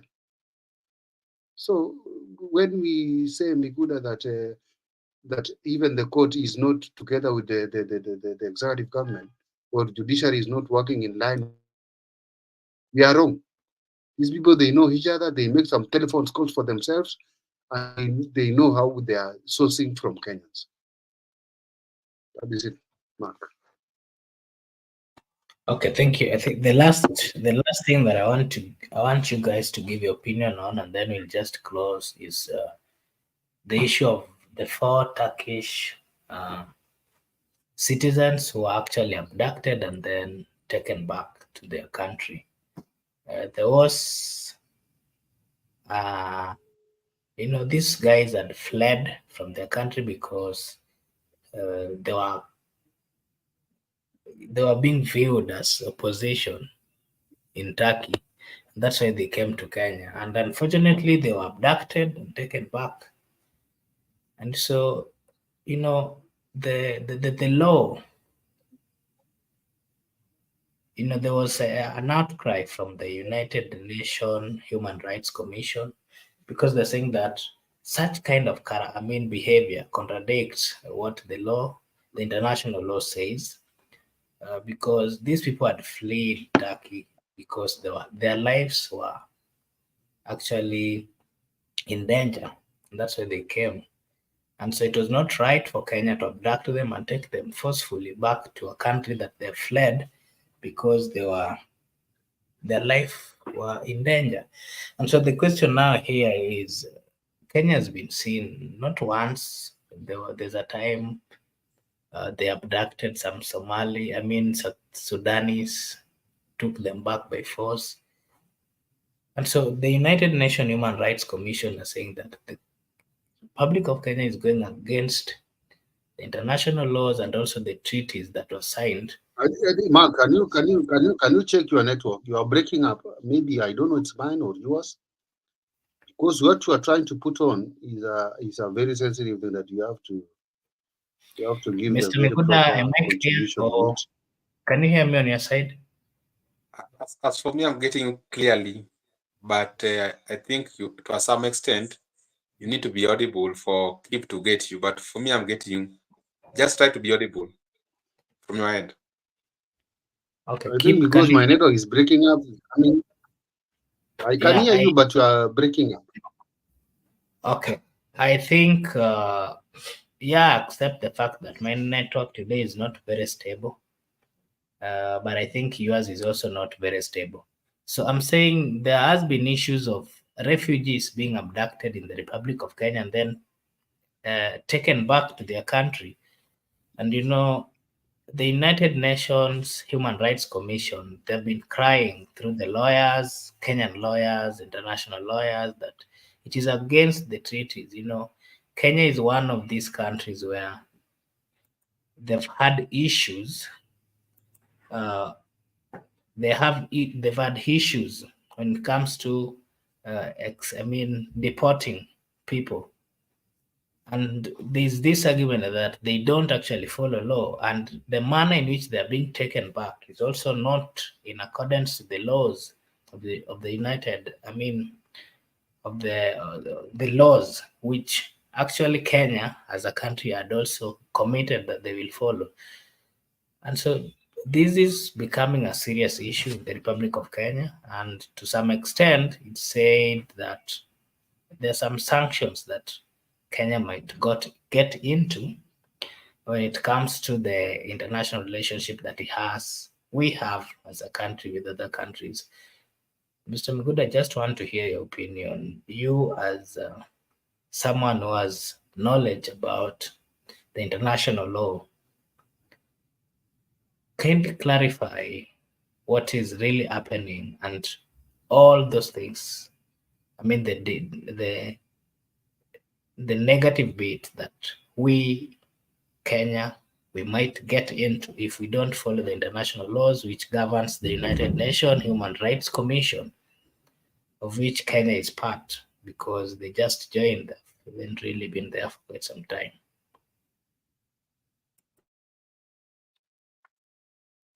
Very nice. You know, Kenya is a member of the United Nations, and Kenya is a signatory to the United Nations. And even during the United Nations General Assembly, you saw our president, Mr. William Ruto, attended the General Assembly at New York. He was accompanied by even former Prime Minister Raila Odinga, and they addressed the nation.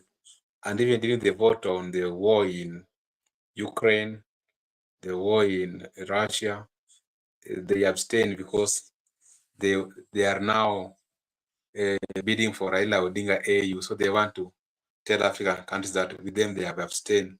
They don't support Israel. They don't support Russia. So they have not taken side during the vote. So that is a historical background that Kenya is a member of the United Nations. And even you saw our president was present. So we are firmly members of the United Nations, and we are firmly under international laws. And even our constitution is very clear that international laws and international treaties and convention shall form part of the laws of the Kenya. So anybody who was deporting back refugees, that person has contravened United Nations Convention of Human Rights, and he has also contravened the Constitution of Kenya, because those are the sources of international refugee laws. You know, why am I saying so? A refugee is someone maybe who has run away from his country, fear of being persecuted. And once I've managed my way out of Kenya, fear of being executed, maybe I fear being executed on the ground of political stand. Maybe I'm opposing William Ruto. Now they want to come for me. I've managed to escape and go to Tanzania or Uganda. I have a right as an asylum seeker, whereby I'm seeking asylum in a foreign country. So once I'm there, I must be accommodated if that country is a member of the United Nations and is subscribing to the international laws like Kenya. So once citizens have come to this country who are running away from fear of being persecuted. We have a right to accommodate them. We have a right to give them a residency. You have a right to, you can incorporate them into your register, and you register them as refugees. And Kenya, you know, we have refugees camp. We have Dadaab, Kakuma. So there is no need of you deporting these people back. I do not know if at all they were running away, fear of being persecuted in terms of politics, in terms of maybe tribe, maybe if they are Actually, in terms of politics, yeah. yeah. So if they were fearing being persecuted in terms of their political stand or differences, they have a right of residence in the country of Kenya, because from the background I've given in the terms of United Nations Convention of Human Rights, and also the refugee laws, international refugee laws, whereby if anyone seek an asylum in a country that is a member state of the United Nations, he has that right to residency. Right now, even you, if you fear they started looking for you, the Subaru boys are coming for you, then you find your way in Tanzania. You have that right to of residency until that time when you feel that your life is now safe, you can go back to your country. So the people who deported them, I actually don't know who deported them, but our countries, anybody who's deporting a refugee or an asylum seeker, that person is contravening the United Nations Convention rights of human rights, and is contravening our constitution, which allow that international laws, convention, treaties, those form part of the laws of this country. So their rights have been violated, and member state who have violated their rights is Kenya. So the International Court of Justice, I think, will come in, they will chip in, or the United Nations, they will chip in, because the Kenya, being a member state, has to comply with the provisions of the United Nations, because they are member states to an extent that they even vote into that assembly. So there's no way they can violate the rights of a fellow member state. That member state has a right, just like another member state, of residency, because once you have escaped persecution, that fear, you have a right to be accommodated so that you can live your life. Here in Kenya, during the reign of Moi, many people ran away. They were accommodated. Some went even and further their studies abroad. Some have never come back to date, because we are a member state of the United Nations, and we have that right. Therefore, vis-a-vis those people who came in this country, their rights have been violated, and the people who are responsible, the government should be led liable, because those people, their rights have been violated, because the United Nations must chip in and must come in and make sure that those people whose rights were infringed, they are compensated, or Kenya should be liable as a member state. Okay, thank you. Thank you so much for that clarification. Mr. Kip, are you there? Yeah, I'm here. You can give your comment on the same before we close. I think my network was dropped in, and then I log out, then I come back. I even don't know what you are talking about. But, Okay, we were talking about some Turkish, there are around 4 people, a Turkish citizen. They were against political party in Turkey, and so they flee to Kenya. Unfortunately, while at Kenya, they were abducted and deported back to their country. And there has been so many comments from those who follow the international law and United Nations human rights, also saying that that was against what we subscribe to when it comes to the relationship of Kenya being part of the UN. And so it has brought so many questions. And this is not the first time that Kenya is deporting refugees, especially political refugees. We saw some of them were deported who are from South Sudan, not just South Sudan, but several countries. And so there is an argument that this might bring some sanctions to the Republic of Kenya. We may, as a country, we might not get some, we might be penalized for not actually adhering to the laws of the United Nations. So that is what I actually wanted to hear your opinion on. That's what we were actually having a discussion. Okay, let me not say anything about Turkey as far as those 3 people are deported. Okay, maybe before you proceed, I allow cannot me say to. anything. Just leave it that way. You understand why? I'll tell you later. Okay, yeah, I do understand. Yes. Kenya Rebel was just at the backstage. I don't know why he's gone to. He's here. Yes, Kenya Revolutionary. How are you? Yeah. Hello. Can you hear me? Yes, I can hear you. How have you been? Octogenarian, karibu. Oh, thank you. I came to say hi to everyone. So, I'm just nice seeing you, Makubura. Is it Makubura? You know, Oh, yes. honorable. I see you there, Mogoda. The honorable Mogoda, I see you there, and that octogenarian captain. I was just listening, but I like the show. Was there a question he asked me, because I cut off a little bit? Was there a question? I'm sorry, I missed Yeah, it. we maybe wanted to hear your comment on the issue of Kenya deporting refugees who have actually who actually have left their country because of political stance, like the 4 Turkish who were abducted and Oh, taken yeah. back. I think Honorable Muguda has pretty much said everything about that. I agree with him 100%. There's nothing to add. I just wanted to speak on what happened today on the courts. I just thought that this whole process was unnecessarily long. In fact, Dastan Omari was saying this thing can take up to 3 years. I was like, hey, yeah, 3 years is too much, because there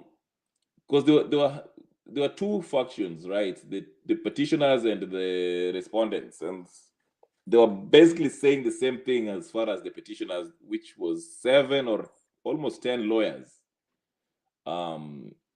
And what surprised me is when they got there, the side of the deputy president, they made it clear that they just found out that the deputy chief justice is the one who constituted this panel, the 3-panel judge. So they had to reconvene for an hour, which was actually 3 hours. And they came back, and when they came back, actually it was a huge delay. So we were taken, and they started playing us the other case that was happening about the housing levy while we were waiting for this one. Then we came back to this one, and it was just a bunch of, I wish they could have just, of all the lawyers who agree with the petitioner, would just make the point for 1 hour and add Kaminwa there, who was entertaining the old man. I like the way he handled Gidu. He told him, I started doing law before while you're breastfeeding. I like that. He was actually, I like the fact that he told the courts what is. And he was very serious and very particular. Very serious. It was the elderly there. Then Ojienda sounded like a terrible shoe salesman. I don't know what he was doing there. Ojienda is a disgrace to the human race. But all in all, in my opinion, it's a straightforward case. This, this is just, not that I like Gachagua or I voted for him or I care much about him, but if we were to follow the law, these judges should not preside over this case, because that responsibility, first of all, the chief justice is the one who is supposed to name the judges, not less than 3, to preside over this case. And then they showed a letter that, Captain, tafadhali hiyo bangi ngoja tumalize kipindi mwanzo. But anyway, Can you hear me? Yes, we can hear you. Oh, let me wrap it up because I see KK also. So we can hear you and you are giving us some conditions while we are listening to you. Okay, let me wrap up because I know KK also wants to say something. But all in all, let me say this: this is to me, in my opinion, it's a straightforward case. It shouldn't take this long. I don't know why they spend the whole day to just get it to the point. These judges should recuse themselves and take back hii mambo irudi kwa Koome. Koome should choose a new panel of judges. Then waanze to take care of, deal with the issue about the stay and the conservative stay and all that. And that should also take just a day or less than a day or maybe a day. Na hiyo mambo ikatwe mara moja, si ati mambo mingi wanapelekana huku na huku na huku. It was just unnecessary. But anyway, it's entertaining for people who don't have things to do. I'm also curious to, lastly, I just wanted to find out, I'm still doing my homework about, there was a case, Tony Gachagua and Adani versus Adani. And Kalonzo Musyoka, I think, was new. Kalonzo Musyoka, let me say something very quickly about Kalonzo Musyoka. Kalonzo Musyoka is a very dangerous animal because he's pretending to be saying, oh, sijui Gachagua sijui anamikuwa mistreated. And he's part of the person who sat down for the NADCO. And if you don't, I don't know if you know this, on Friday there'll be a motion to change the constitution to extend the term limits. And I said it on my channel that the next move was to change the constitution. They wanted this. Raila said it. Wandai, before he became CS, said it. That is the next step to become near. But anyway, I'll stop there because I know everyone here, there's too many people who want to also have their views. It's not about me. So I'll yield my time for the other people to speak. Thank you. Thank you so much. We really appreciate. Thanks for your comment. We hope you'll come again. Mekaribisha. Santi. Okay, welcome. Mr. I can see KK. KK, karibu sana. Asante. You can also give us your opinion. Asante. So I had two things. Unasikia? Yes, we can hear you. Kindly proceed. I had two things. I had a thing that I wanted to say, and I still want to engage in this conversation that you guys are having, or we're having here. I think I'll start with my first. Ile kitu naona na shindo naangalia nini tunafanya si wote. And I understand kwenye tuko, we have to go with everyday thing that happen every day. But on the same token, we are getting diverted. Think about last week. The JKIA deal is still going. And on top of that, this week, now they're proceeding with selling or disposing of Mombasa Port. As we follow this, Gachagua nonsense. Unaona sahi tuko kwa court is about Gachagua. Before we fix whatever is being sold, your port, your JKIA, if you ever get it back, it takes us ages. Ages. Not to mention, this guy is a dangerous person. Whether you like it or not, whether you believe Gachagua or not, this person is known to have killed. That's a fact. This is not a theory. There's a fact. Mr. Ge, who is this person you are trying to limit yourself from making your tongue and your teeth very painful that you don't want to mention? No, I'll get to it. I'm close to it. Let me get through. Thank you. So we are getting distracted, and this is the issue. You watch in the Githeri media in Kenya. It's like a drama. Tuko kwa drama, but we are not seeing the bigger picture. The most important thing, I could care even if Gachagua died today, or one wote wachapane wa one. I don't know care. What I do care about is chika hii imeuzwa already. Hata kama kuna watu wanaenda kwa koti, it's already gone. And on top of it, now they're going to Mombasa. And on top of it, all our minerals, it's a whole thing in a happen, but we are being bamboozled. If that's what I'm saying. We are getting distracted in this garbage.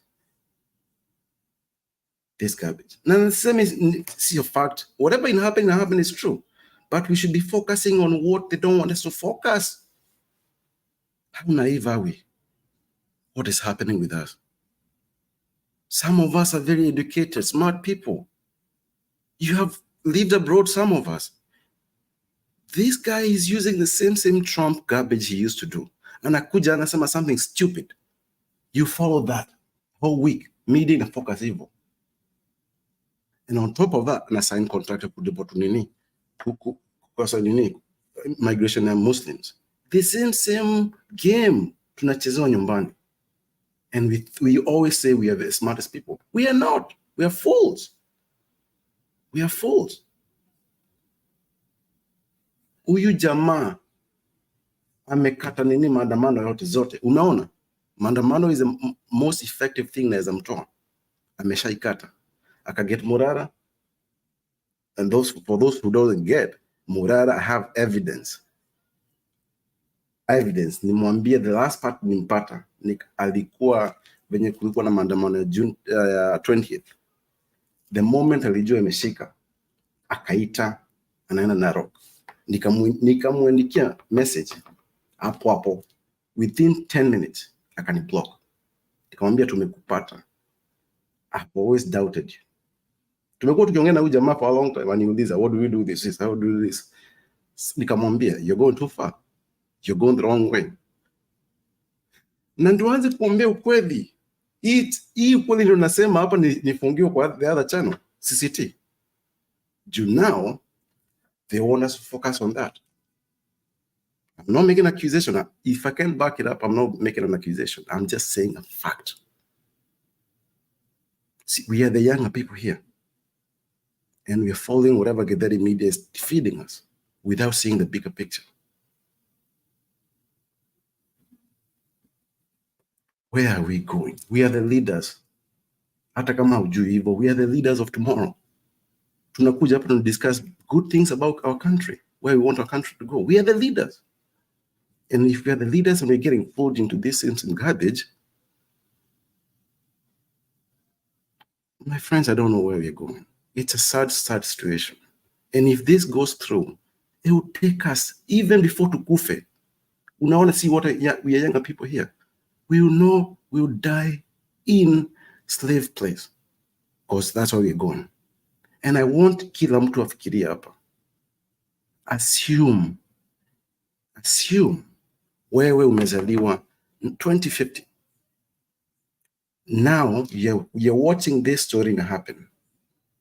What would you wish your forefathers or your grandparents or your brother, or your uncles or your dads to do? Do that. You want to live in a free country. All of us do. Amen. And I'm not even religious. Amen. We all do want that. Please think of that every time. And it's a serious thing. We have education, we have brains, we are exposed, we live in other countries. Whatever you like in that country you live, why can't you want the same thing to be in Kenya? We don't have to go anywhere. KK. Yes. I saw Kibaso's latest post. He's back to selling furniture. I think his business ya kukula pesa watu is over. He's back to selling furniture. I don't know if you saw that. Nilimwambia tumempata. He's gone. Hiyo con game yake imeisha. Sorry to interrupt your thoughts. Go on. No, it's okay. It's okay. You're fine. Go ahead. Anybody else? No, these are for my first point. I'll come back. Sema Kenya Rebel, Sema KK. Kenya Rebel is one of the people who reduced Kebaso to where he is right now, and he's coming here to pikipongi some of us here. But yeah, alikuwa amemuona hata kuniliko na mimi nilikuwa naongea na mshenzi. Nilikuwa naongea na yeye na mimi sikuwa namsoma hivyo. Nilikuwa na doubt, but unajua ukianza kuongea na mtu you feel like you can trust them. But yeah. Makiadi, we told them before that even this Makobure mnatuambia hapa makuzi makua huyu agency. patia yeye tu wiki mbili, saa hii ako wapi? Wacha niongelee hiyo kitu mbio mbio. Hello to everybody, hello to the panel. Captain, chenye umesema hapo hivyo. Here's the thing. Sio kitu mbaya kuona Mkenya mwenzako na useme labda anatakia nchi iende vizuri. But you are right, Captain. Hii maneno ya Wakenya kutafuta watu kuomba, this leadership looking, ndio inaangusha watu. The KK anaongelea as well. Both of you agree. In fact, all of us here agree. Ni tu tunaangalia hii shida from different angles. Unacheki? The issue is Kenyans don't think for themselves. They look for other people to think for themselves. Sorry, for them, not for themselves. They look for other people to think for them. Hiyo ndio shida. These people are not your leaders. Unless unafanyia kazi serikali, unless you're a civil servant, these people are not your leaders. They lead the civil service. You are their leaders. Wewe ndio boss. Wewe ndio unalipa mshahara. Hapo ndo mimi na captain tunakubaliana. It's like mnakubalia mfanyikazi akuambie vile vitu inaendelea. How does that make sense? You are the boss kama mwananchi. You are sovereign. Hakuna nchi ingine, hata United States, America yenyewe, haijasema the citizens are sovereign. Kenya peke yake nimesema hivyo boss. Yani serikali haizi kuja kwangu kwa mali yangu na niambie vile kuishi. That's what that means. But there are so many Kenyans that want to behave as though nchi ni kama location penye chief anatawala. No. The thing is this. Full transparency, mimi ni Mjaluo. Kwa culture yetu, as Luos, we don't have kings or queens. We have clans. As a Nilot, most Nilots don't have kings. We have clans. The clan leads themselves. The head of the clan, the head of the family leads the family. Hatuingilii kwa maneno ya watu wengine, but tuko na standards. Mwanaume ni mwanaume, mwanamke ni mwanamke. You don't disrespect your neighbor does not disrespect you. Kuna standards. Other people around us, they may have kings. And they may treat their certain people as leaders, as kings. Nilos don't do that. Maanisha ati Nilos na Bantu Kenya ati tuko na shida. We don't have any problems. We actually live very well compared to other countries in the world where people are different. The problem with Kenya is this. When these politicians are not your leaders, they lead government workers. You are their boss as the sovereign, as the citizen. When unalipa mshahara, Raila haweki ndururu kwa mfuko yako. Ruto haweki ndururu kwa mfuko yako. Uhuru haweki ndururu kwa mfuko yako. Gachagua does not do the same. Ndindi Nyoro, Otienda Amolo, Sang ule wa Nandi, who else? Anybody else? You know, Captain, you know what I mean. We work for ourselves. Captain, uko ngambo unaweka kazi. You put in work and you earn money. Hakuna mtu anakupea kitu ya bure, and you send money home and you use money yourself. The same to every single man and woman listening and on the panel. You do for yourselves. So when did it come to the point that you worship, not you as you at Nyinyi, I include myself, that we worship politicians, that sisi ndo tunalipa mshahara yao? I'll continue after my fellow brothers and sisters contribute. Thank you very much for listening.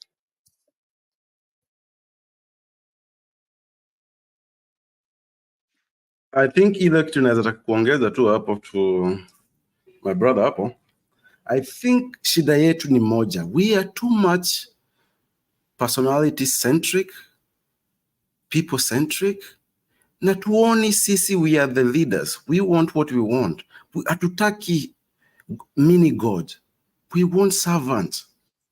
If you work in your field, the best person in your field, you want that kind of person running the department they're good in Kenya with the same ethics. Is that's all we want? Ama nataka kitu ingine? Kuna mtu nataka am I making sense? Si tunataka the same thing. We want our courts to work fairly. That's a basic fact. The MPs to do their jobs, the senators to do their jobs, the PSs or the CSs or whatever they call them nowadays. This is what we want. Hatutaki kitu ingine.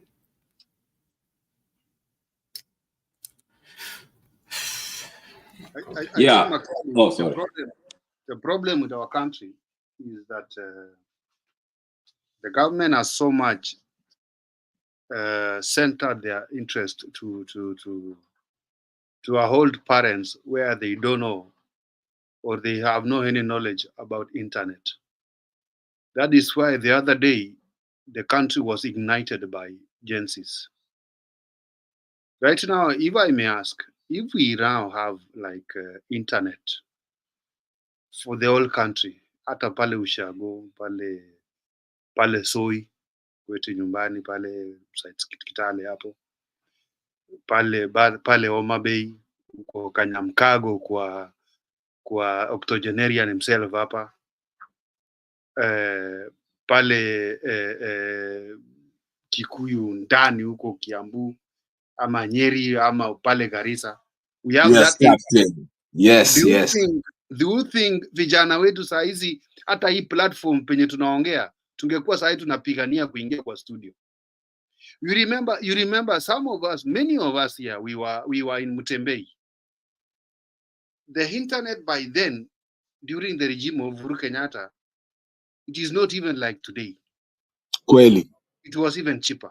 Even octogenarian, you can confirm that. No, it was more expensive, but ingekuwa fast. But more expensive. Haingekuwa ina mesa sana. Yeah, ndo hiyo. Lakini saa hii ina mesa kama sijui dakika moja imeenda ngapi. That is why in the platform like this, we have a lot of space. Like some of us now, we are 6. While the real StreamYard, we are supposed to be like 10 people and above. 10. Above 10, yeah. I have to go out for someone to come in. That is where now our government, they have came to have that knowledge that let's not have these people informed. If we keep our people to be well informed, this is where now we are getting messed up. Yes. Kabisa. Let's even use that knowledge, the knowledge of Gen Z, that kuwa na simu yako, kuwa na internet na ile pendera ya Kenya. What happened? What was the reason of kusima internet during the maandamano? If at all, it is not that internet that is giving us that knowledge that Kenya, we are supposed to be where we are right now. Naweza ongeza kitu hapo, Captain? Mbio. Continue. Please. No, 10 seconds. Please. Everything Captain has said is correct. And let me add this. Think for yourselves. Ulizaliwa na akili. Usijishuku. Chenye unafikiria does not mean you're wrong. Ati unangojea sijui Kalonzo akuambie. Unangojea sijui Uhuru akuambie, sijui Ruto akuambie, sijui Raila akuambie. No. You were born with a brain. Chenye unaona, macho yako ikudanganyi, masikio yako ikudanganyi. Both of these things can't lie to you at the same time. Labda macho ikudanganye na masikio isikie ukweli, ama masikio isikie uongo na macho ikuonyeshe ukweli. But use your brain, my fellow Kenyans. You are some of the brightest people on earth. Ukitoka hii nchi hii, no uone vile Wakenya wana perform. Captain, waambie, you are abroad, just like I'm abroad. Mimi niko UK. You know, we perform very well. We are the best. We are the best. In fact, even right now, If I can tell you for my roommates here, they can tell that they are telling. Sometimes I'm not. It is not even just stamping on water. You people, how do you get this knowledge of all these things you are doing? Ndo hiyo captain. Wanashangaa. Atticus, ni kuongeza hiyo part. Yes sir, Keke. Hiyo kitu nasema, mimi niko US. Ile kitu nafanya company ina make few $1 million. Na niko huko juu kabisa. Niambie, alafu Kenya siwezi. Nikafika Kenya, kuna mtu hajui nini nafanya na ni yeye kwa vitu kama hizo. For a whole country, hata sio company, country nzima. KK, we have the knowledge, we have the background, Yes. we have the temperament, we have the morals. Tuko na kila kitu. Here's the thing, my brother. Inaonekana tukiwa home, tukiwa Kenya, tunaambukizwa na ukimwi ya akili. Kuna kitu inaingilia akili yetu, boss. I was there, nilitoka Kenya 2003. Vile Moi alikuwa anatoka hivi. I was born in 1986. Niliona Moi na macho yangu. Nilikuwa school kwa Hill School Eldoret. Mimi ni Mjaluo lakini I was raised in Eldoret, Uasin Gishu. I was born in Nairobi, moved to Eldoret at the age of 4 when my father got a transfer to the university, Moi University. He used to work at Kenyatta University as a doctor. Akapewa transfer. Akaenda Moi University 1990. Ilifika LD. So mimi ni Mjaluo, born in Nairobi, raised in Uasin Gishu but from Siaya. Mimi ni the face of Kenya. And I saw that thing, KK. It's like we have everything we require. But there's something that happens to Kenyans when they're in Kenya, my brother. Mimi na wewe tuko sawa tukiwa abroad. Sisi ni wa Kenya. But tukifika home, wewe ni Mkikuyu, mimi ni Mjaluo. Captain ni Mnandi. Niongeze point moja tu kadogo kabla. Niongeze moja. Yes, please. Aya. I think Kenya Rebel Owada, hello. Please continue. Aya, wacha niseme Anaitwa Octogenarian yawa. Wacha nitoe point alafu naona pia Miguda hapo najua kuna point, lakini wacha I think what we shouldn't forget ni hivi. Unajua Kenya we have ukiona watu ambao wana agitate for politics, it's the young people who are educated, university or whatever the case is, and they see what's happening. Like Oguda Megura over here. Yes. Na ukiangalia kwa nini tuko na hiyo the idea ya kuangalia watu kama wakina Kalonzo na nini, it's because the disparity between the rich and the poor is so huge. Okay? So the poor depend on this rich. Unaona? Sa mtu ukitoka huko sawa gongo. Karibia mic kidogo. Yes, karibia mic. Unajua mimi ni octogenarian, so mnanisikia vizuri sasa? Kidogo, but inaonekana sifu kuna in a room. Not echo, but you're in a room. Unajua tumia hii simu ya kitambo hii ya ninio inaitwaje? Captain ako kwa bafu. Tunasikia reflection ya tiles uko kwa bafu. Mpaka nijifiche, Ruto ataniua. Niko mahali huko. Aya, mnanisikia sasa? Yes sir. Aya. Nasema the disparity between ako sawa Captain. Order. Ako sawa.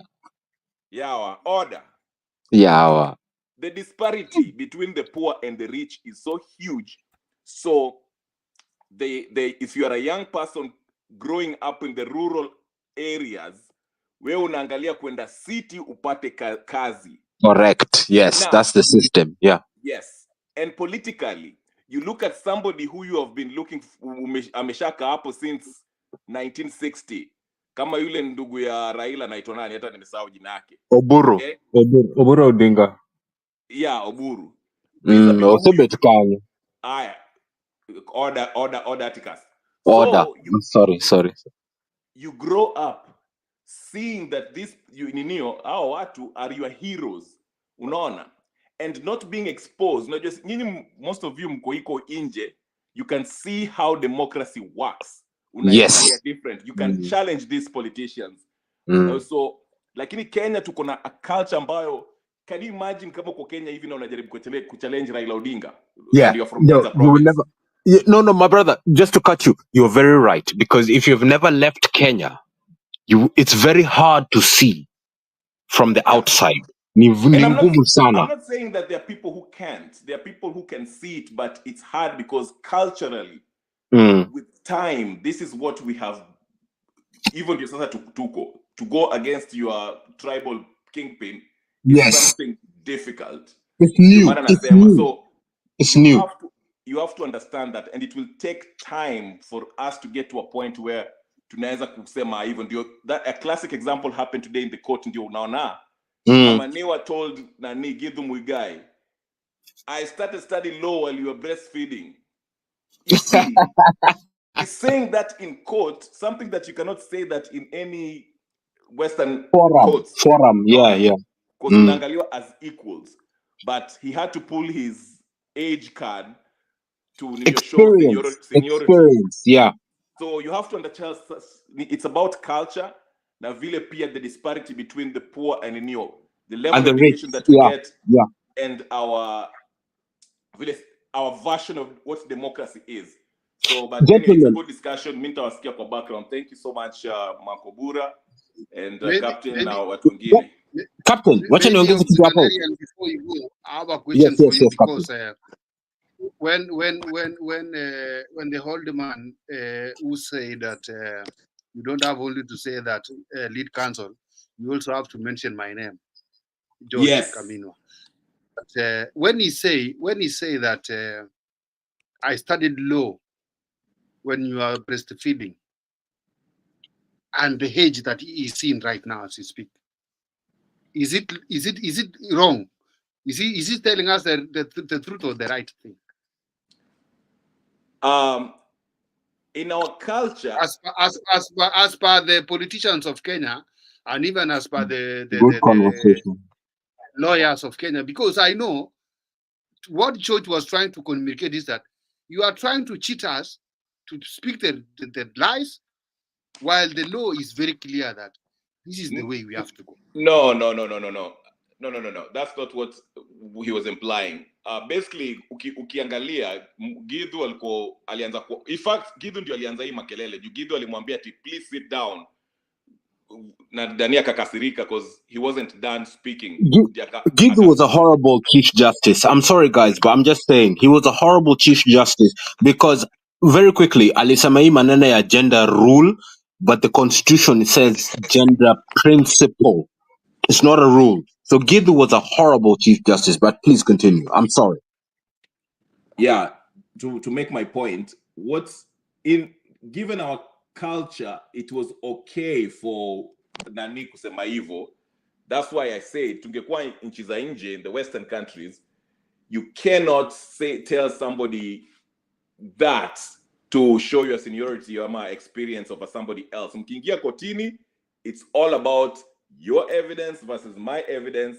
Koti na kata according to what the Sharia says. It's nothing about whatever. Even if you look at the way Kamanewa, whatever his name is, he was basically conducting, even the judges were respecting him. He was British saying whatever he wanted. So but you see, Kenya Rebel, now you are trying to make us to get lost because you are trying to compare our court with those what you are telling us outside the country, while we know in Kenya or in our country that even shoka inaweza toka penye itatoka na itakata mtu shingo na akufe na isemekana ni shoka ilitoka peke yake. Captain, Captain, let me tell you about Kenyan law. Kenyan law borrows heavily from the British. So it's not about... but it's not... You know, Kenya Rebel is trying to bring us the law from that side. I know where he is, I cannot mention that. No, here's the thing. America. from the United Kingdom. No, fair enough. But the thing with Kenya Rebel is in the United States. The United States is a hybrid. They copy a bit of British law, but they have their own. Chenye sisi tuko nayo ni British law. The British law ni chenye imeandikwa kwa sheria. That's the only thing the judge can follow. The American law is what do your peers or what does the judge decide? In a depend on the judge on the American system. But kwa system yetu tulikopi British. Hao wanafuata chenye sheria What you inasema. say, yes, what you Yes, say, please. and what you say for the first and second time, if they are going together in line, it will be allowed. It will be valid to be allowed. It will be valid that you have said the truth. For example, unaona hii impeachment. Keep on repeating it. Answering as per what you have been saying before. Yes. And Yes. the second time, the third time, and the same thing you are saying, they will take it as it is. Here's the thing, Captain, very quickly. It depends on the Kenyan people themselves. Because inabidi sisi tuamue system gani tunafuata. Sio lazima ikuwa America ama British. Tunaweza fuata yetu sisi wenyewe. But we have to define it. Unaona? It's like the French system, you're guilty and you have to prove yourself innocent.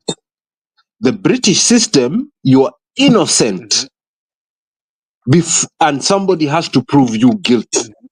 So lazima tufuate anybody of those. Articles. Yes. KK, very quickly, and then you interject very quickly. I'm just saying very quickly, gentlemen and ladies who are listening, inabidi sisi kama wa Kenya, wa Afrika, wa Kikuyu, wa Luo, wa Turkana, wa Kisii, Giriama, whatever. Kenyans, we decide what is comfortable for us. So lazima tufuate system ya mtu mwingine. Iki line up na system ya mtu mwingine, sawa sawa. But as long as sisi wenyewe tuamue, are we okay with the judges having all the say?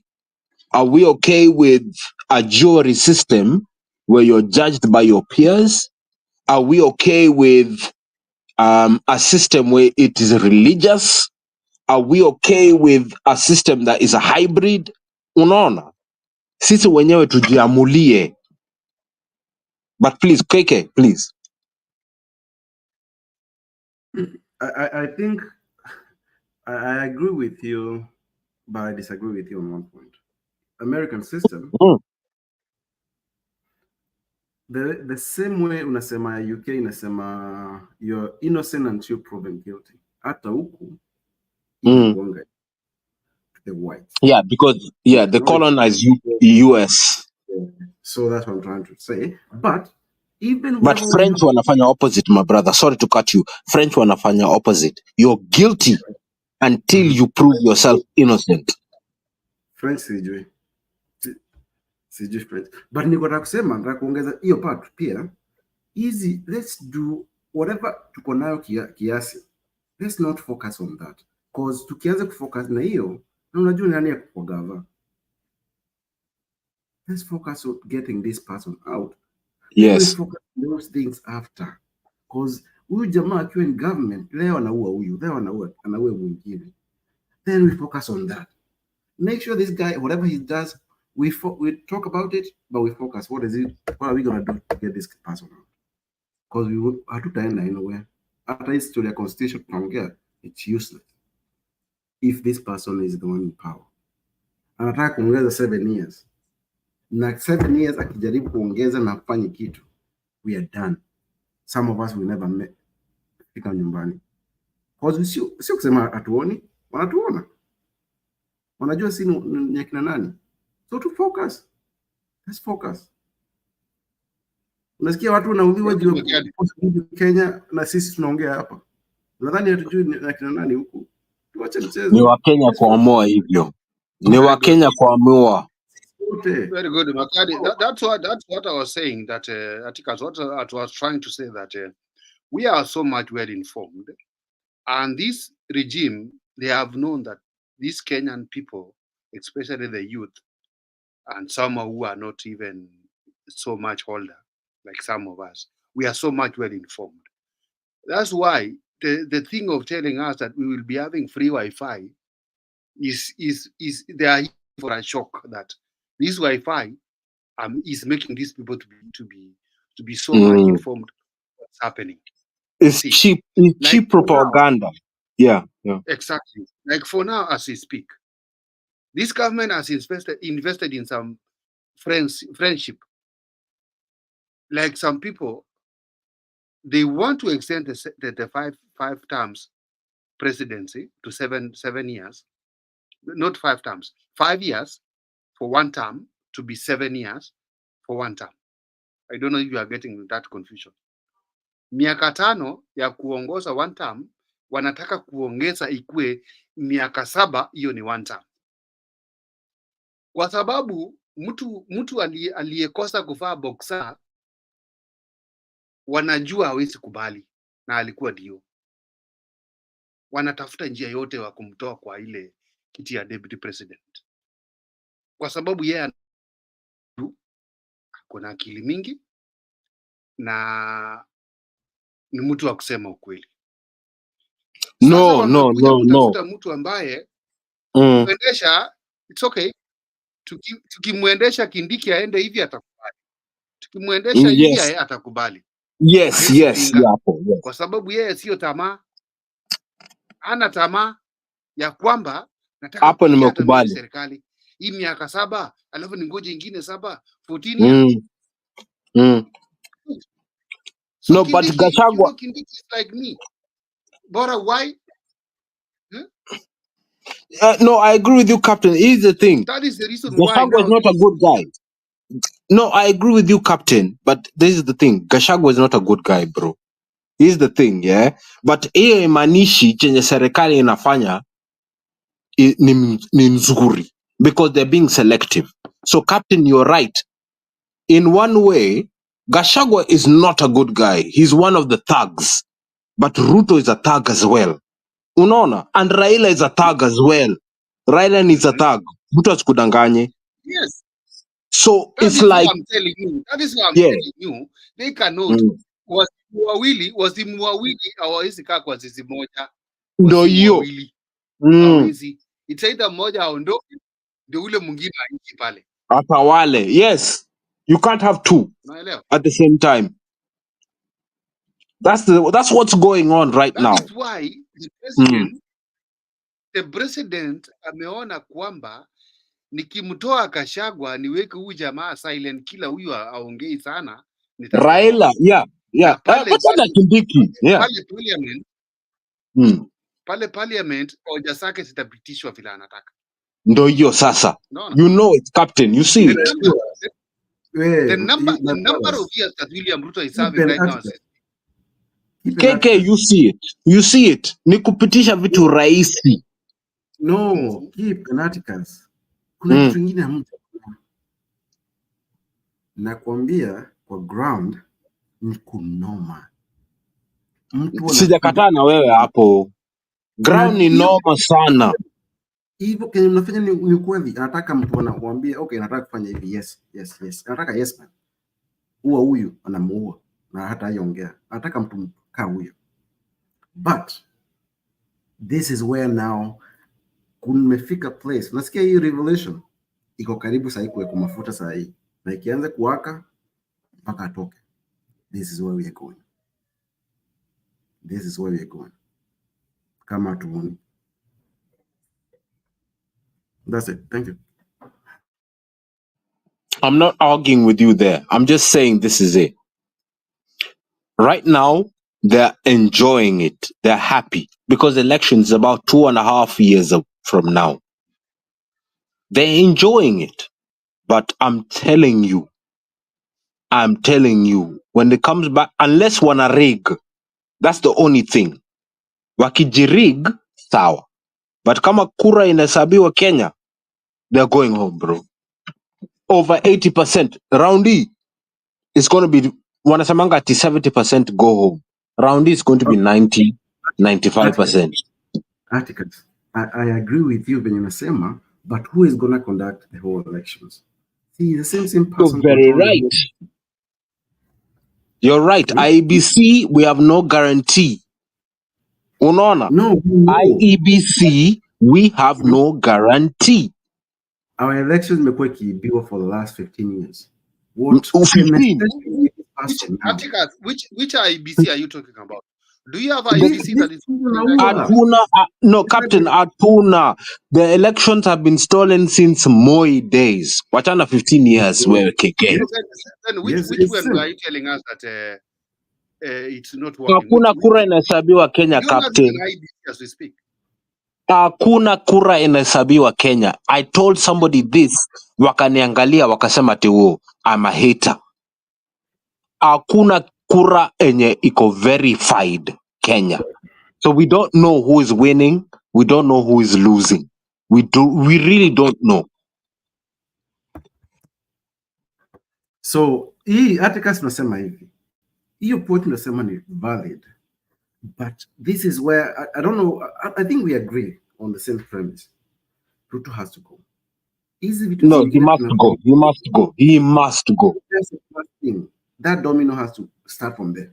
Then we talk about the constitution, the judges. Mpaka saa hii, even as we speak, Koome amelipwa.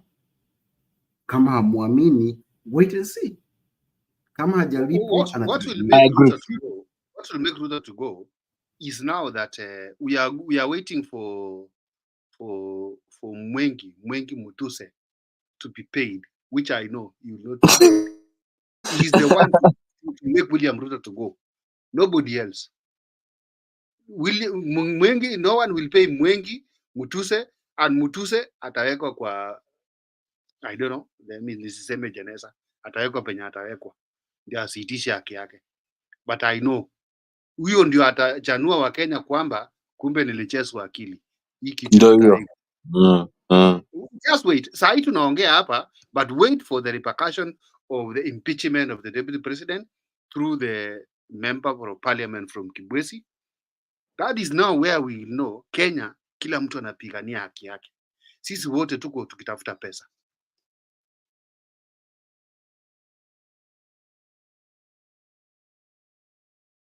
Makiadi. Ameenda, network imewarusha wote. Okay, Captain Kipi, kama wametoka wote, network imewarusha. Lakini I know watarudi. Network iko na shida by the way, hata imenisumbua. Okay. So what I was trying to say, Miguda, is that Yes. our Kenyan people are so much learned. Even from where we are so much respected from, not even from the point of view of what's happening in our country, but from even how you are working smartly. You are given that respect because the way you are delivering your calculations to the company, you are respected, and they say, "Where are you from, Kenya?" Good.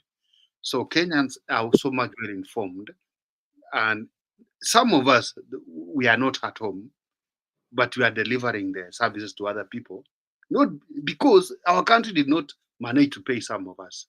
We had to look for other means of getting a life, or how to move on in life, or getting the bread of life. That is why we are so much respected. So not only me, some of even our Kenyan people at home, we have the people who are qualified to work for even our country, Kenya. But because mi sikujui Miguda, siwezi nikakuletea CV yangu unipatie kazi juu hautanipea, haunijui. How can one somebody an hack system ya government KRA anatoa 4 million ama ilikuwa 4 billion na ni mtu hana kazi? Kenyans are very much smart. In fact, kama huyo jamaa alifungwa inafaa achiliwe na wampatie kazi. Huyo jamaa alikuwa anajitafutia maisha. And many other people who are the best people in Kenya, because they are not the best because they want to be the best, but it is the knowledge they have. They are naturally born when they are the best people to work. So for our leaders, kindly address the issue of delivering to our people. Get your salary, what you are getting, get satisfied with it. Say that for me, Miguda, Atticus, Makiadi and many others and even Kenya River and so on, wapata Yes. hata wao yao kitu kidogo. Tusonge kwa maisha. Sasa ukichukua yote, utapeleka wapi hii pesa? Na hii futi sita itatungoja sisi wote. You have to think side things. You have to think side things. Atticus. Niko hapo, brother. Niko hapo. But everything you said is very correct. It's like wananchi wa Kenya, they don't think for themselves. Wanaita our politicians leaders, but they pay their salary, which doesn't make sense to me. Politicians lead the civil service. If you're a private citizen, they don't need you. Stop calling them leaders. Hao ni wafanyikazi, boss. Tuache kupoteza wakati. Shida ya Kenya ni wananchi. They tolerate a lot of nonsense. Unaona? I could never wait for anybody to do anything for me in Kenya. Nikifika hapo ni mimi ndo nafanya hivi, naenda kuongea na huyu, tunapanga hivi, nalipa hivi. No politician does that for me. Stop calling politicians your leaders. Take that out of your mind. They're leaders of the civil service. Unless wewe unafanyia gava kazi, they're not your leaders. You are their leaders. Hiyo ndio kitu moja na Wakenya. Please. Remember, these people work for you, not the other way around. Atticus, it's an obsession that we have been manipulated to assume that even Oscar Sud, who is a class two graduate. Class 4 dropout. Namjua. Mimi grow LD, my bro. Graduate, and we assume that he's our leader. It is an obsession. It's wrong. It's wrong, my brother. It's because we pay their salaries. How do they lead us? And they don't put money in our pockets. We put money in their pockets. Si ndo tunaweka pesa kwa mfuko yao, but tunaita leader. What's wrong with you, Kenyans? What's wrong with you?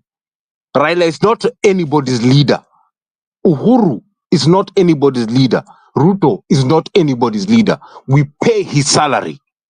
I pay his salary. I never voted for Ruto, but I pay for his salary. So guess what? Whether he likes it or not, I'm going to tell him what I think. Wakenya, you were born free. Can you please act like you're free men and women? Tuache mchezo. Atticus. Yes, KK. Kenye unasema is what I fail to understand, especially the old people. Do you, especially the slaves living abroad? You live in a country where you want to go get this service, it takes you 20-30 minutes. If you need this, you get it, and you don't very quick. Yes. And you can see that. And when you're going home, passport your nephew or your inachukua 6 months. 6 months. And you have to bribe, and that's okay with you. And tukiongea hapa, you want to make us talk about tribes and the chamas and sijui nini, the tribal politics. It's so sad, and that's how you see hypocrisy in people. There's another channel I watch. I'm like, huyu mtu si mjinga. She knows exactly what she's doing. You see, Makiadi, let me cut you short just for a minute. In some countries, they have developed something that if you need any service from the government, like the way we have the e-citizen in Kenya now, don't think that these people, they are Jesus from heaven. They are falling down in the name of e-citizen. Yeah, they're not doing you a favor. They're not doing you a favor. Yes, some countries, they are moved on. They are not even on e-citizen. They are on some other different things. You see? Hiyo iliisha kitambo sana. Sio kwa uzuri kwa roho yao. Yeah. You want anything you want from the government, there is a code that comes to your mobile line. Yes. You accept the code, or you put in that code number and accept the service. Si ati kubribe Captain. mtu ati wacha ni bribe aniwekee ikue sawa, ama Ndio wacha hiyo ni sasa. bribe yani anipitishie marriage certificate, ni bribe Hakuna. hapa Hatikas anipatie good conduct Mm-mm. na Mm-mm. one day. No, no, no, Something no, like no. that. Una key into hivi kila kitu, ID namba yako nini nini, unapewa kodi ya good conduct, ni sawa, ndio imekuja good Ndio conduct hiyo. namba yako. Haya, weka hiyo code number ya good conduct, ingiza kwa telephone line na kurushia tena code nyingine tena ya confirm kwamba ni wewe, namba yako ndio imeingia. Confirm na hiyo code, weka. Ngoja good conduct yako pale kwa simu yako, enda download kwa cyber, weka kwa file kama unaenda. Yes, sir. Yeah. But in Kenya we are so much unajua nani pale CID, ama unajua nani pale kwa Kenya National Bureau of Statistics? I need my immigration number, my certificate for my child. I need what? Sijui NSSF, nataka benefits yangu. Unajua nani pale? Oh, nilikuwa kwa serikali kitambo, nataka pension yangu pale treasury. Like how? Wewe umeretire leo, weka namba yako, service namba yako ile ya kazi ulikuwa unafanyia, inakurushia code, weka pale, ngoja service yako 1 month itakuwa imeingia kwa account yako. Straightforward. Namba ile umeweka, weka code, accept, ni wewe. Hai? Where are we heading to in Kenya? What is wrong Mchezo when we mingi. write to our people? Mchezo mingi, Captain. Too many games. Bwana nikuje nikuonge Hatikas, nikuonge Makiadi ama Miguda hapo, ndio unifanyie ile kitu, uko na mshahara unalipwa. Yes, exactly. Mnatangaza makazi za jeshi, NYS, AP, police, KWS, Kenya Forest. Alafu sasa mtoto yangu pale ako na yeye ati hawezi andikwa juu mtu, lakini she's overqualified. Ati wewe enda soma, wewe hii kazi haikufai, wewe ni mtu ya university. Sasa kama huyu ni wa university, hii kazi ya forest unataka nani afanye? Nani alisema kazi ya forest ni ya watu wenye hawaendi university? Well Is there said. in the law? It's not there. Umesema vizuri sana, That is why Captain. you have some people in the government like Musalia Mudavadi not defined in the constitution. We have some people in the government like Farouk Kibet not defined in the constitution. What are they doing?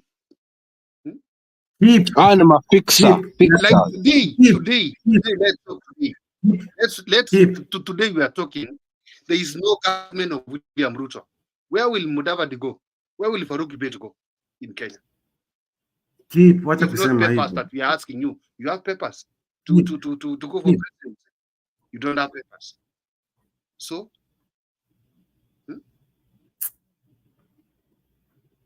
yes, nasema hivi, tunakuja hapa tunaanza kudiscuss hizo vitu, tuna discuss hizo vitu za constitution na tunauchukua jamaa tumii constitution.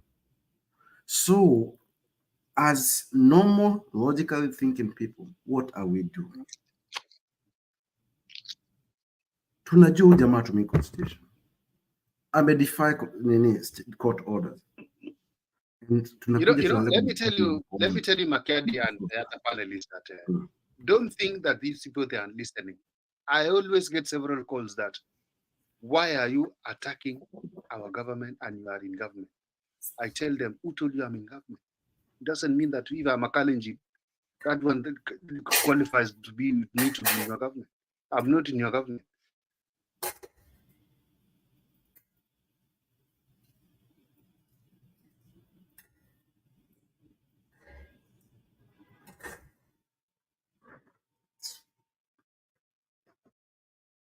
Kuaiba.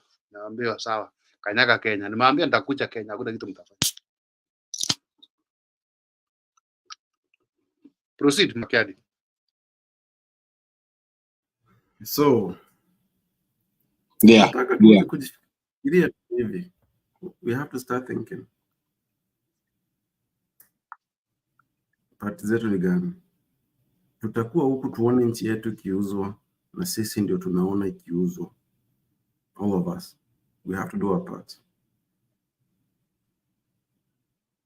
Hata kama utafanya anonymously, do your part.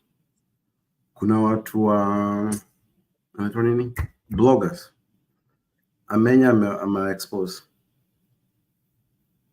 Tunafika another sector now, streamers, hao watu wana host vitu, kuna information, kuna bank statements ziko all over, wanakuja kama hawaelewi, we are getting there. Wache mchezo. Anyone anasaidia somebody to sell my country is my enemy. Na ndio watu wengine hawaelewi. Tukianza kusema kuongea story ya Kenya yetu venye imeuzwa, hata Raila akiguzwa hapo, he is a part of it. Agreed. Yes. No. Yes. Yes. Unajua watu wengine wanalipwa. Tumeona hizi vitu. Wanalipwa. That's why sometimes conversation ikifika places zingine wanablock watu. We know this. Na sio mtu mmoja. Tunaelekea hapo. Amenya ameanza. All over. Tunaanza hizi vitu.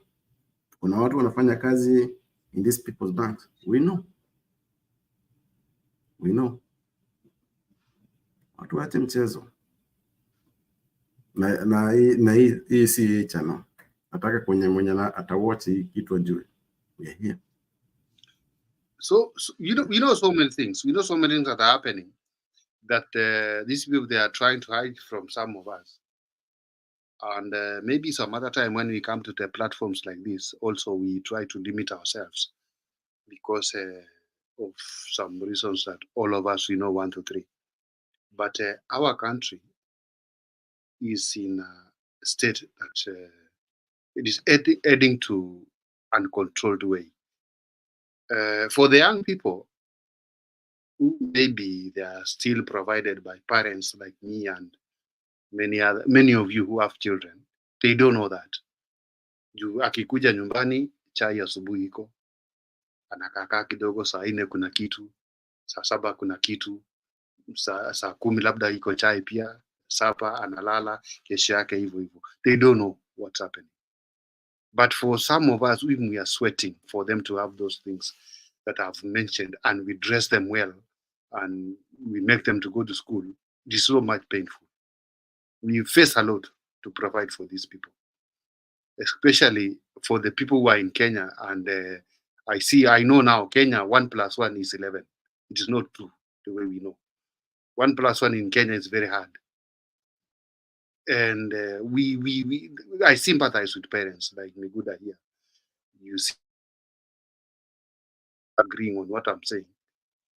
What if that person, ule mama ako sahi, amelala anaangalia tu mabati juu, ajui kesho itakuwa namna gani? Let me tell you guys, people in Kenya are suffering. Watu wetu wanalia. Wakenya wanalia kutoka Garissa mpaka Homa Bay huko, kutoka Homa Bay mpaka Turkana, Samburu. Watu wetu wa Kenya wanalia machozi. Na ile machozi wanalia inaingia kwa roho yao. Ujui hiyo machozi inaenda kwa roho kufanya. Endelea Makiadi. Nasema, and I want you, tukiwa hapa nataka tuangalie kila mtu wa nini role yake iko. Kuna wengine wetu kazi yetu si kunyamaza. Kuna wengine wetu hakuna kenye utatufanya. And that's what in a revolution, kuna wenye wana expose wenyewe. So wenye wana hold the gatekeepers of information, wana exposiwa. So people can see, huyu mtu hako na best intention. We are focusing on the thing. And we cannot divert from the thing. Some of us, it's our job to do this. Because most of us, tunakuja to the destruction of Gachagua. 2 weeks. Gachagua. And it's a fair thing to discuss. But is it what we should be discussing about? No. No. So some of us talk the way we talk because it's part of what we need to do. Nasisemi I'm better than you, or you're better than me, or like, no. The way you communicate, the way you put your message across, very well. The same with articles. The same with the host here.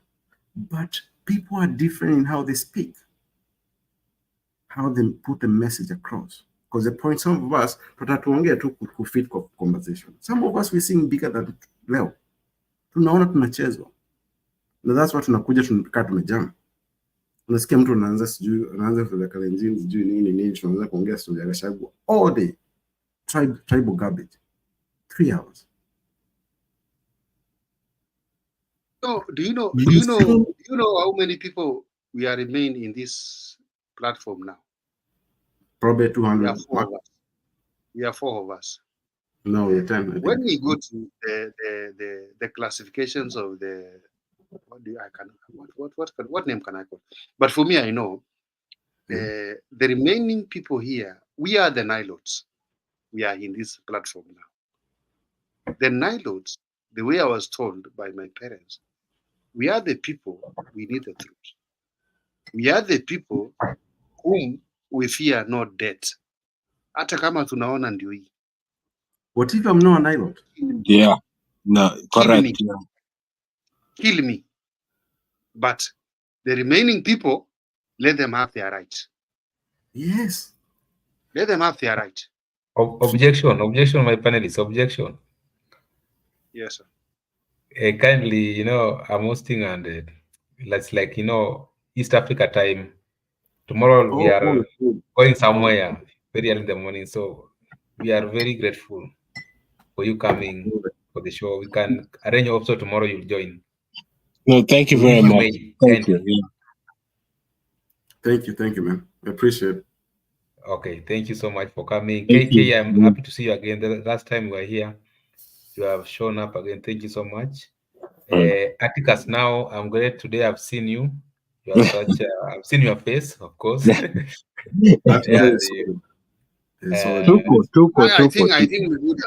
Miguda, why are you crossing that? Why are you crossing I think I will try to explain myself. As a very senior person, the way I know you, the first thing you should have said, you could have that, and later on say, anyway, guys, now we are almost closing. I've objected so now you, let's have I objected our you. final remark. I objected. Yes. Captain Keep. Our final remark. Okay. And then okay. I want to deliver. I'm trying to explain myself. I'm giving you time. Let me give you time. It's 4 a.m. in Kenya, Captain. So I'm going to give you time, Captain. Don't worry. I'm just trying to explain myself why I want to close the show. So tomorrow we'll find time. Will come. So before we wind up, maybe you can give us your last remarks. Miguda, are you there? I'm there. I can get you I very want clearly. to put your last statement, dude. Oh, okay. So what I'm trying to say to you, Miguda, is that you have a very nice platform. You have a platform that is for everybody, not tribalistic platform. I'm not mentioning anyone there. You know what I mean when I say it's not a tribalistic one. It is the best platform that you can.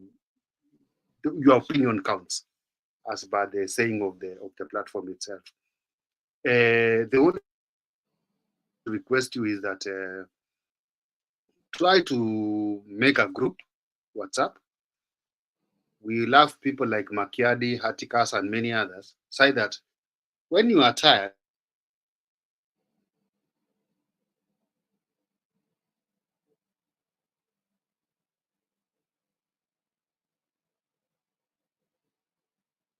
Captain, you have muted. I'm a mute. No sound. Captain. Uko wapi?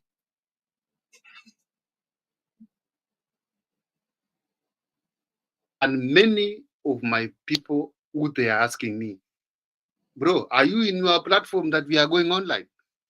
I try to share the link even to some of them now, but I think they are slept.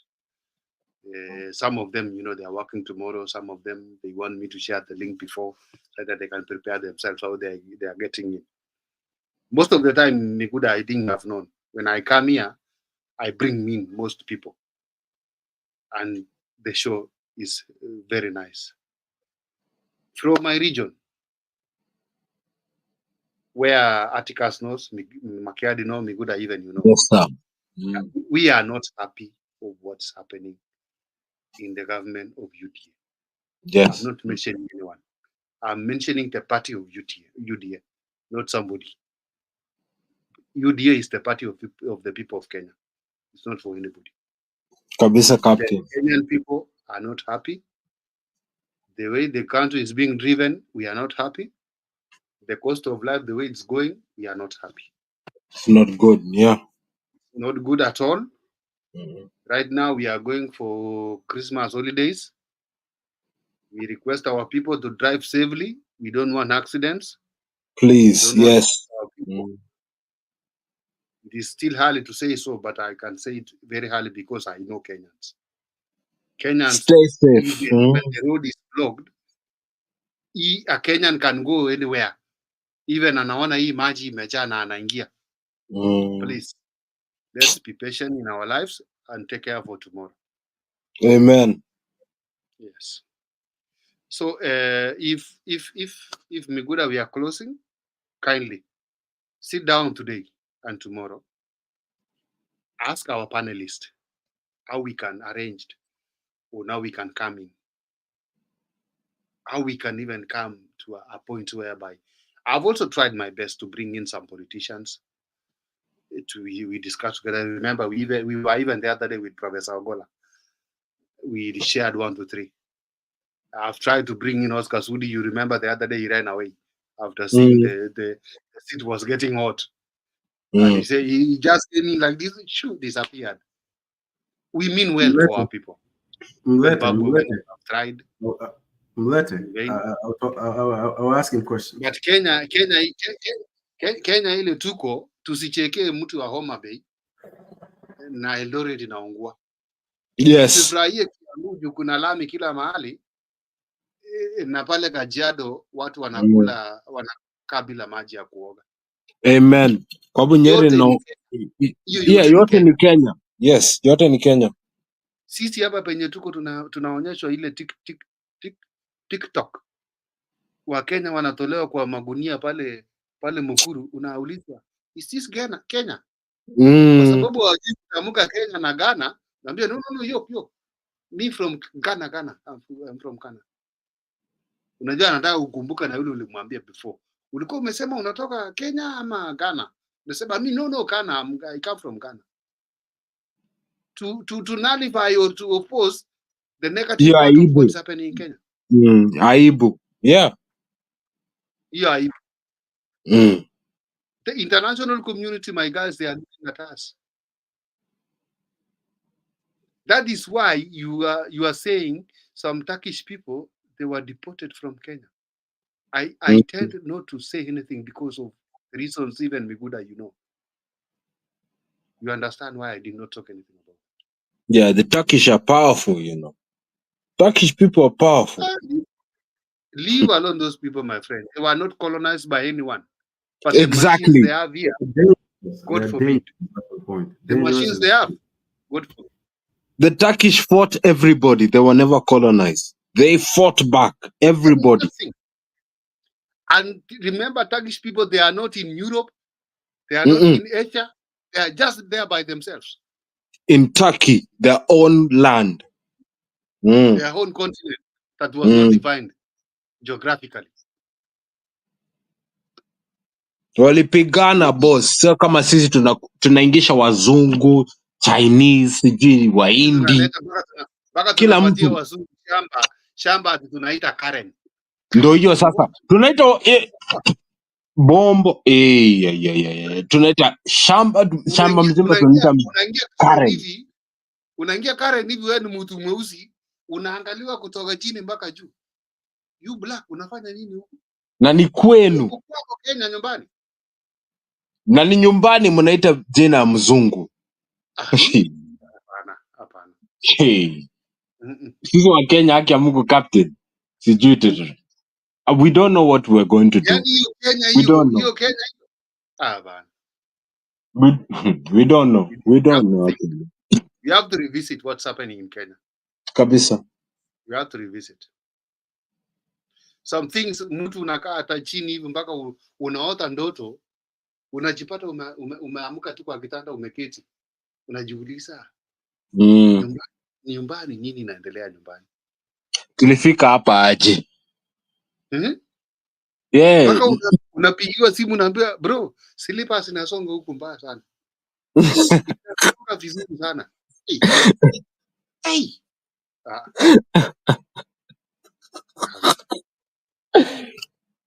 Wale watu walikuwa wanatuimbia tibim. Tiana lakini sababu sababu ya aibu hawataki kutuambia chochote inaendelea, wamenyamaza. Hao ndio wasaliti boss. You cannot trust them. You cannot trust them. Pesa kidogo hivi wamegeuka. You cannot trust anybody like that. Pesa hajapatiwa, lakini naye amekuja akaona hapa Kenya maisha ni ngumu. Na raia wanaumia. Hiyo ndio shida. Kama sisi kama raia tungekuwa sawa, Captain, we'd be fine. Whatever business they do up there, atungejali sana. But sasa tunaumia vibaya. Captain, give us your last thought. We want to close. Yes, sir. Yes. And then I'll go to Atticus, then I'll finish with KK. What I can just say is that this is Brother Benson Media. Whenever everybody is free, you can join the platform. Mostly in the evening in the East African Kenyan time, GMT +3. You are not wrong. Just come in with your telephone, come in with your laptop, internet, log in, YouTube, see live. You can get us there. You can get Marco Buddha, you can get even Miguda there. Anyone or Brother Benson will be there. Join the show. The link will be shared. Come in, we discuss. Your opinion counts. And let's move the country, Kenya, to the right direction that we want. It might be not feeling pinchy for me right now, but you as my daughter, my son, remember tomorrow it will be you. Longer. Let's hire today, because tomorrow it will pay you. Thank you very much. Amen, Captain. Amen, Captain. Thank you. Thank you, Captain. See you, Captain. Thank you so much for your input. Atticus now. Yes, sir. Yeah, thank you for everybody for joining and listening. I wish you all the best. All I ask is this, as Kenyans, think for yourselves. Unless you work for civil service, these people are not your leaders. You are their leaders. You pay their salaries. Stop calling them leaders. They are servants. Otienda Omolo is a servant. Kimani Ichung'wah is a servant. William Ruto is a servant. Gachagua is a servant. All of them are servants. Stop calling them your leaders. They're servants. You are the leader, my fellow Kenyan. You. I love you all. Take care of yourself and each other. And stop calling people who are not your leaders leaders. They're your servants. Wenolipa mshahara. God bless. Thank you so much, Atticus now, and thank you for joining the show for the first time. Hope you will be joining as time goes by. Yes. KK. My brother, my Buddha, my brother Kip, my brother Atticus. I'm here on a sad note. I'm here to be the prophet of doom. Life. You ever heard of the story, life is a cycle? We have heard this story before. Life is a cycle. I want all of us to imagine a world where we're all dead, where our genes, our kids of the future can look this story up on YouTube. YouTube will be there. What happened when Kenya was being sold? What did my forefathers do? If you can think of that and think about living in a country where everything is free, everybody is free, all the resources are shared equally, I think all of us are very different. But I want all of us to imagine that world where your 4 kids, your kids, not even your wife's kids or your kids' kids, where they look back and where Kenya was supposed to take over the world. And you did nothing. You did nothing. That should haunt you to the rest of your life. If we do not do something about this, this will haunt us for the rest of our lives. It's a fact. It's a fact. Thank you.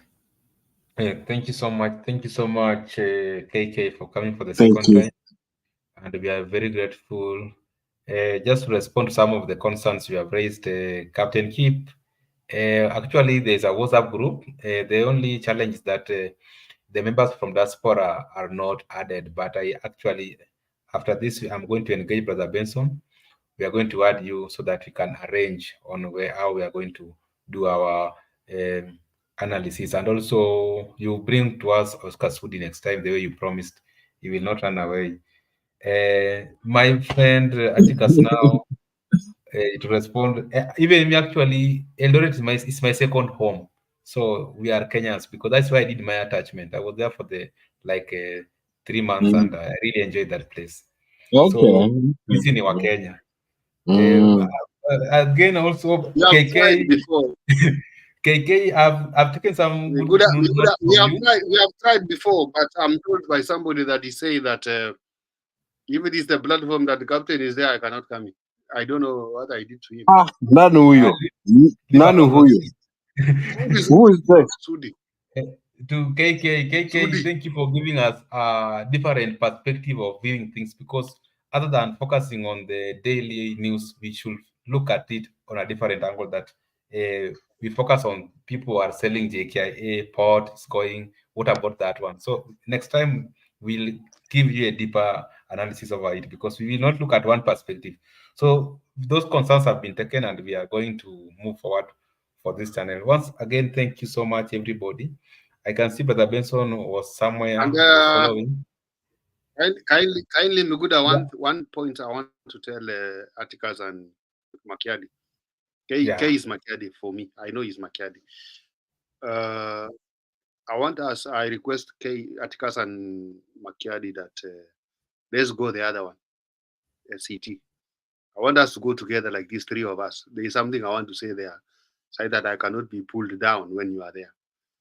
I want to go there. Which one? Sound Candid. What channel? What channel? Very good. They are online now. They are online now. Let's go there. Twende kazi. Okay, to our viewers. Makiadi. You know, Shida, we keep. Makiadi. Keep. Yes, sir. Keep. Mimi Yes, sir. nilifungiwa, niliblokiwa juzi. I can't even comment. Wacha kuna message nitatuma mahali utafunguliwa. Wacha nitatuma sahi mahali. Well, they better. Thank you. Okay, thank you so much. K? Yep, K. Sawa, asanteni sana. Captain, niko hapo hivyo. Ukifika niambie tu, niko hapo. Sawa, asanteni sana Wakenya wenzangu. Okay, sawa. Hata nitatuma message mahali nitamwambia huyo jamaa niangalie kama walikufungia, alafu itafunguliwa. Sawa, Captain. We are very grateful for your input. To our viewers, this is Brother Benson Media. Here your opinion counts. And for those who are watching for the first time, kindly you can subscribe, share, and you can give us your like, comment, thumbs up here and here after. Bye-bye. See you next time.